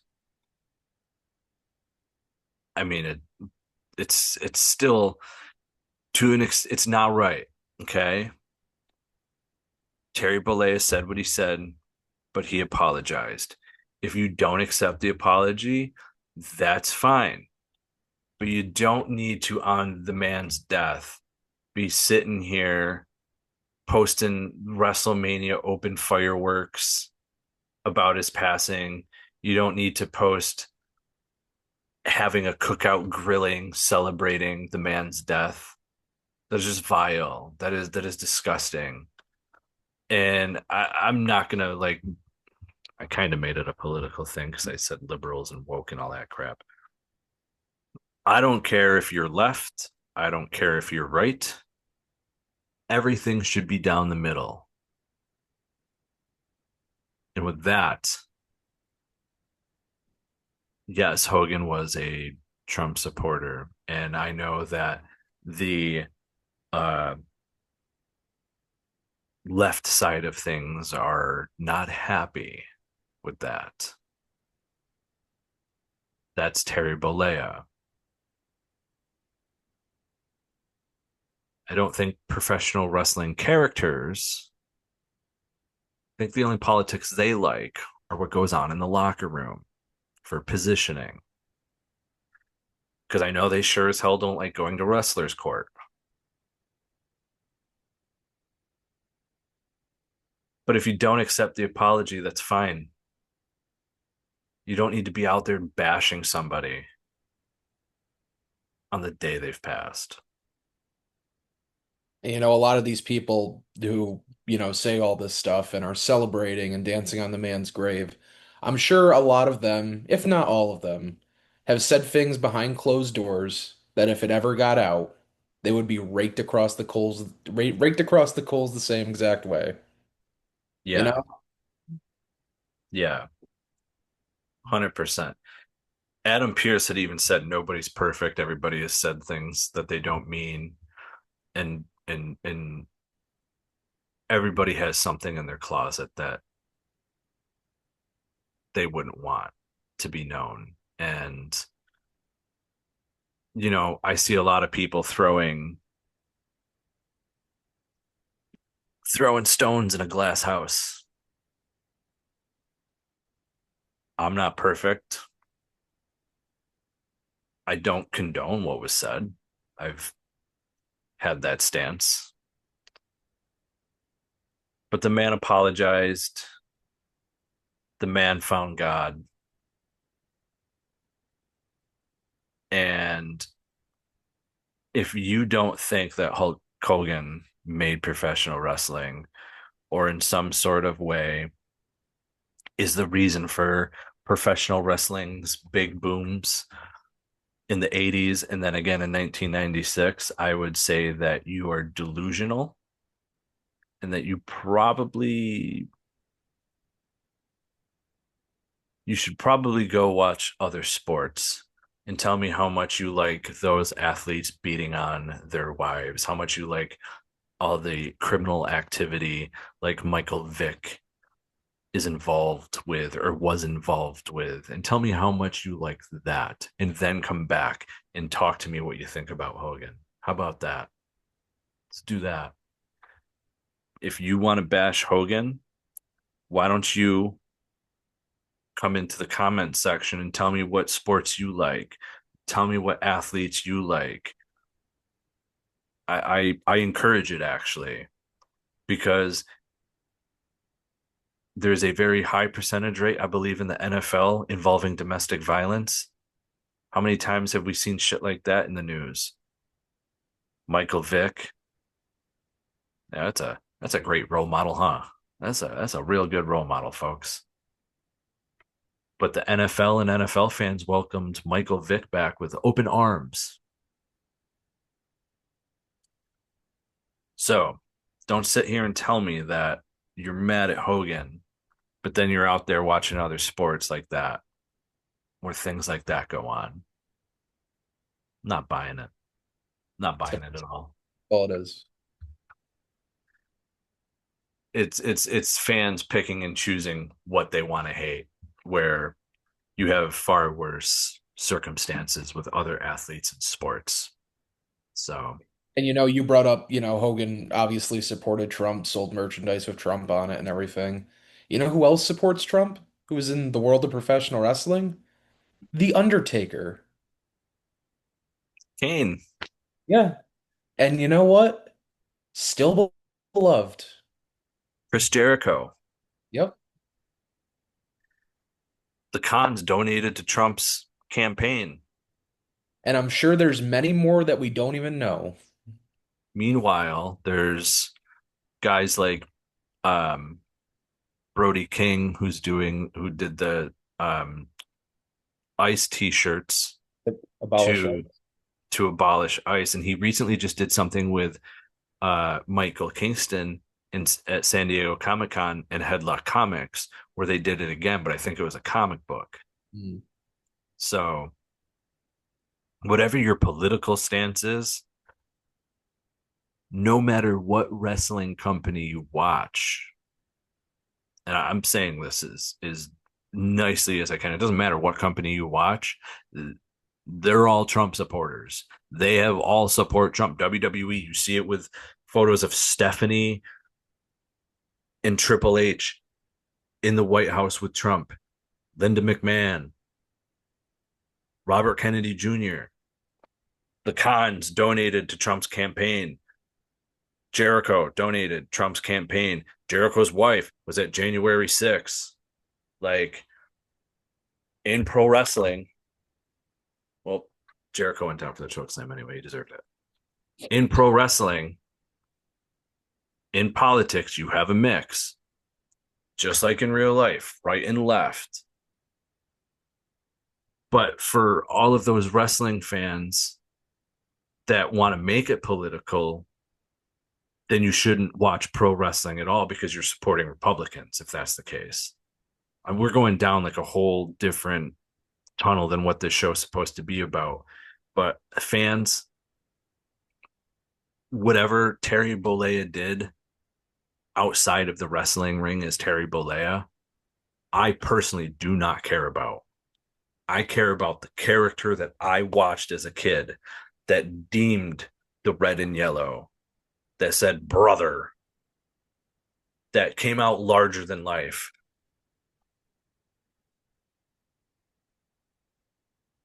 The character that made my childhood. That's what I care about.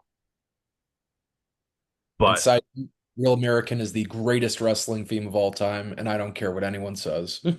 and you know what? Speaking of that, he passed away May Right. 26th Yeah. this Not- year. Not too long.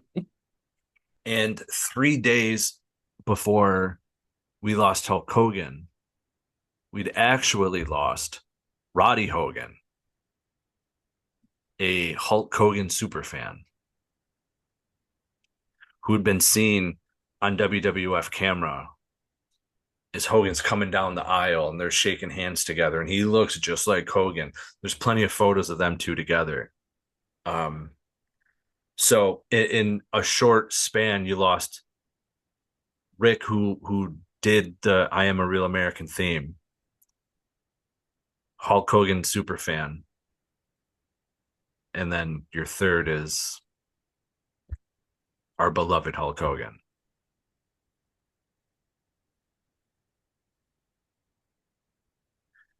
like I said, as a fan, I'm here to praise Hulk Hogan. 100%. Hulk Hogan made my childhood. In the mid '90s, Hulk Hogan made me hate him, but he did his job. That was his job, was to make us hate him. I loved what he did coming back after that. And he even worked with people you wouldn't have thought of. Like, let's be realistic. Hulk Hogan's last WCW feud is Billy Kidman, someone who's a cruiserweight, someone for who, in all intents purposes, probably would have never ever have gotten close to Hulk Hogan in a ring.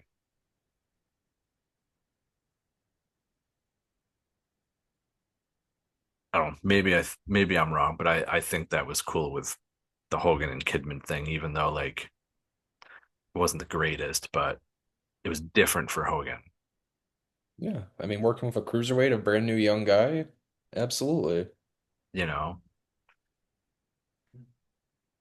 And I don't want to end this show on a negative note when it comes to Hogan. I don't want to give the fans, I don't want to give them that. So I'm not. This is going to be hard, but Justin, I want you to think of your 3 favorite Hogan memories or moments, and I'll share mine while you think of yours. And uh, first and foremost, for me, it's going to be my birthday, my 5th birthday, getting the Series 1 Hulk Hogan and Series 1 Big Boss Man figures. I didn't have any of those figures at the time. They had just come out. And to be honest, I kind of grew up poor, so it was a lot of money for those. There's like $3 or $4.99 at the time per figure.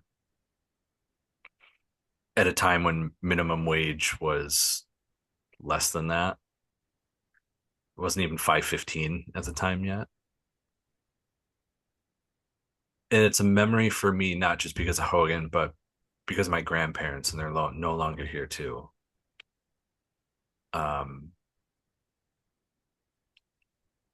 My second favorite is definitely going with you and Mike to Rochester to finally get that photo with Hulk Hogan. That photo I did not get at WrestleMania 40. So that was my second. And then if we're gonna talk in ring stuff with me and Hogan,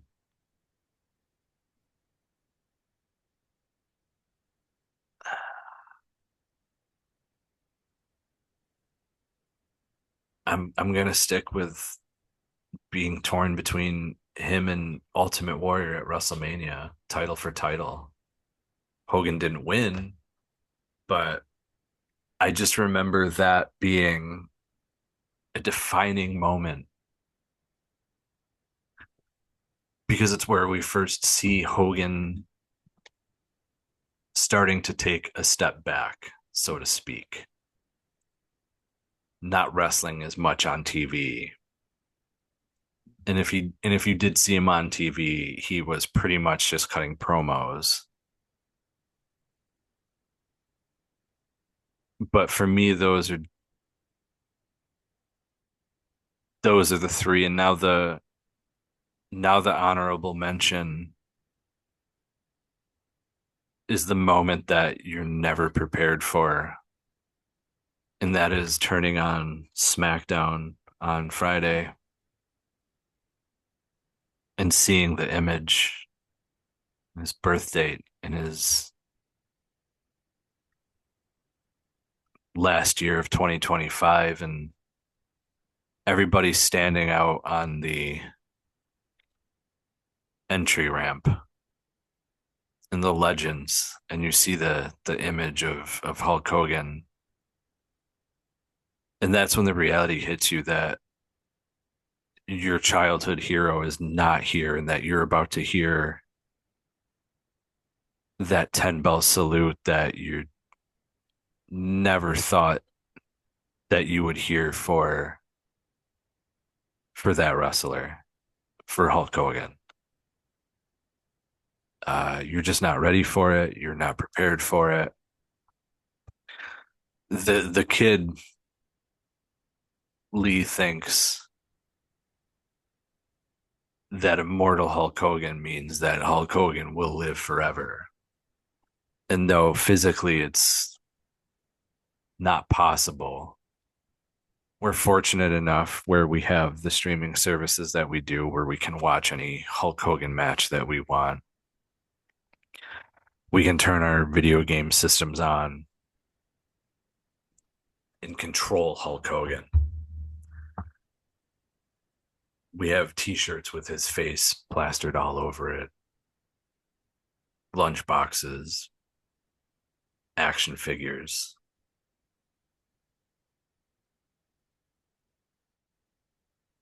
But still nothing prepares you, I guess, for when you're about to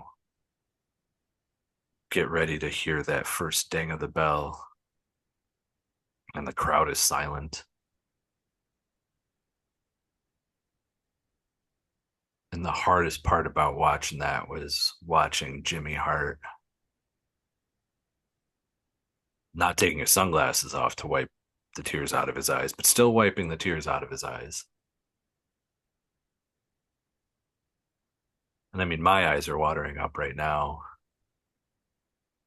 because the reality is seemingly the last piece of what made my childhood is no longer here anymore. And that is honestly gut wrenching for me because these action figures and stuff behind me is my way of holding on to my childhood. And he was really the last piece of that puzzle. And it's hard to think that even though wrestling will still go on, for me, it's hard to picture that I'll still be watching knowing he's gone. So those would be my three. And that honorable mention is in there just because it's something that you don't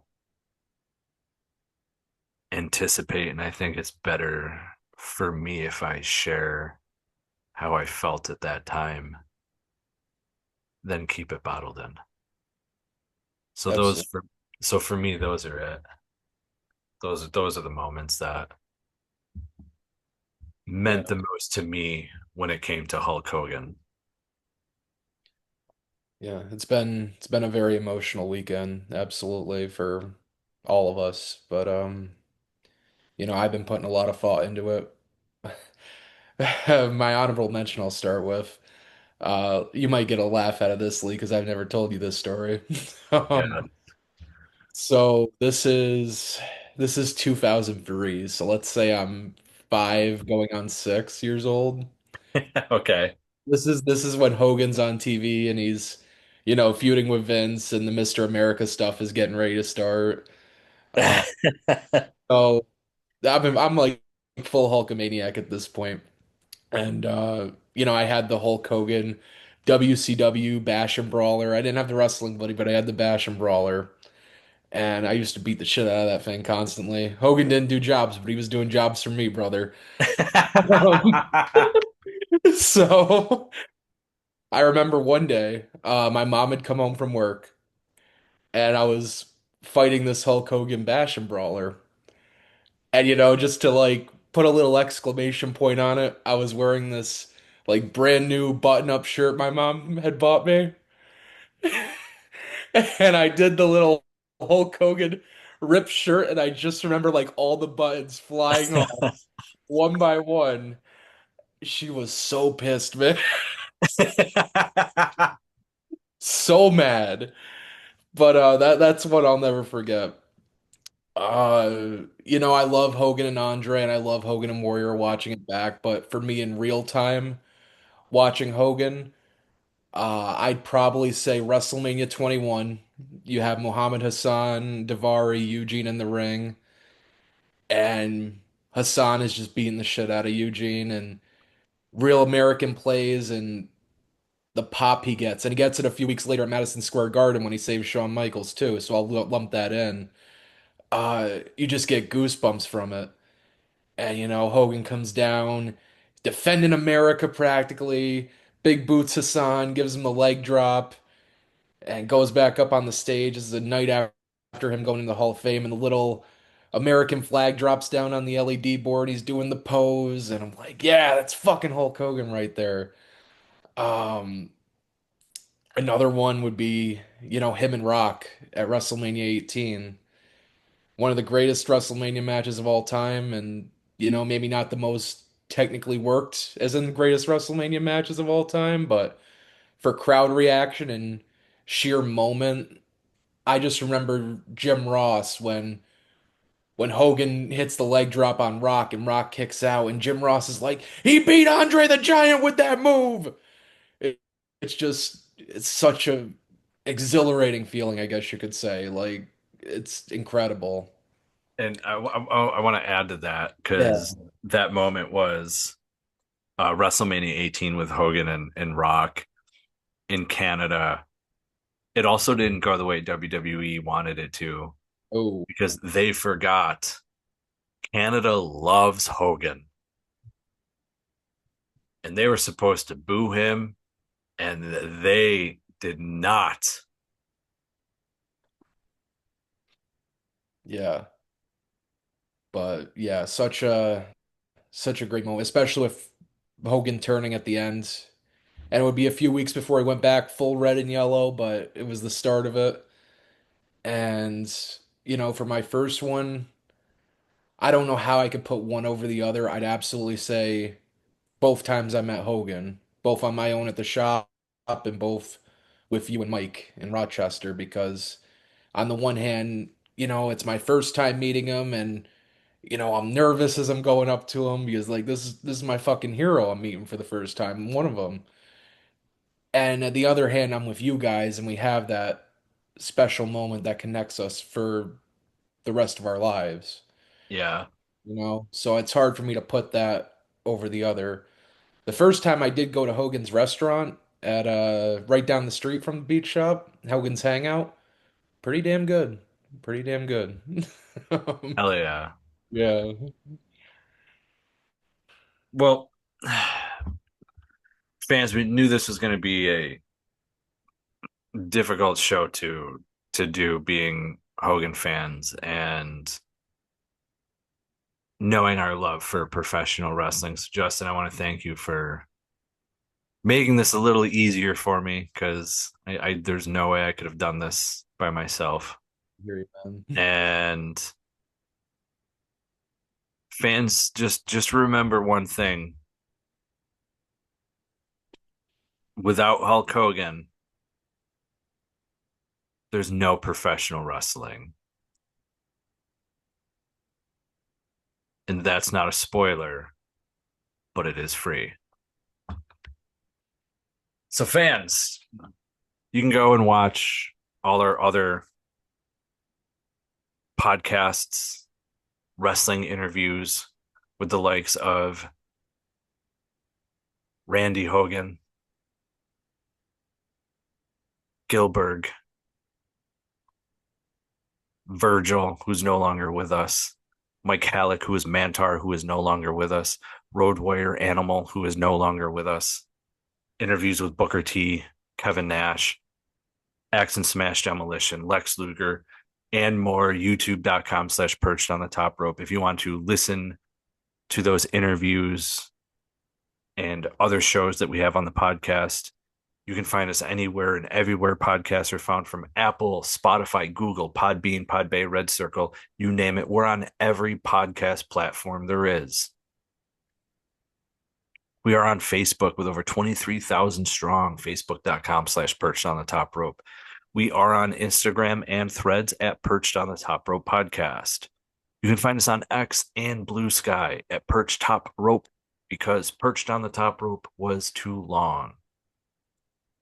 Now we are on twitch.tv/Perched on the Top Rope, where usually every Sunday you can find myself playing WWE 2K25, sometimes Fortnite, whatever I'm feeling, but it's mostly wrestling related. Twitch.tv/Perched on the Top Rope, 8 p.m., except for this Sunday because I'm on nights this week, so that will be back next Sunday. Podcast does come out every Tuesday, Thursday, and Saturday. And with that being said, spoiler freeze, the way to be. Rest in peace, Hulk Hogan. And Pastamania is way better than whatever Pizza Hut ever fucking put out.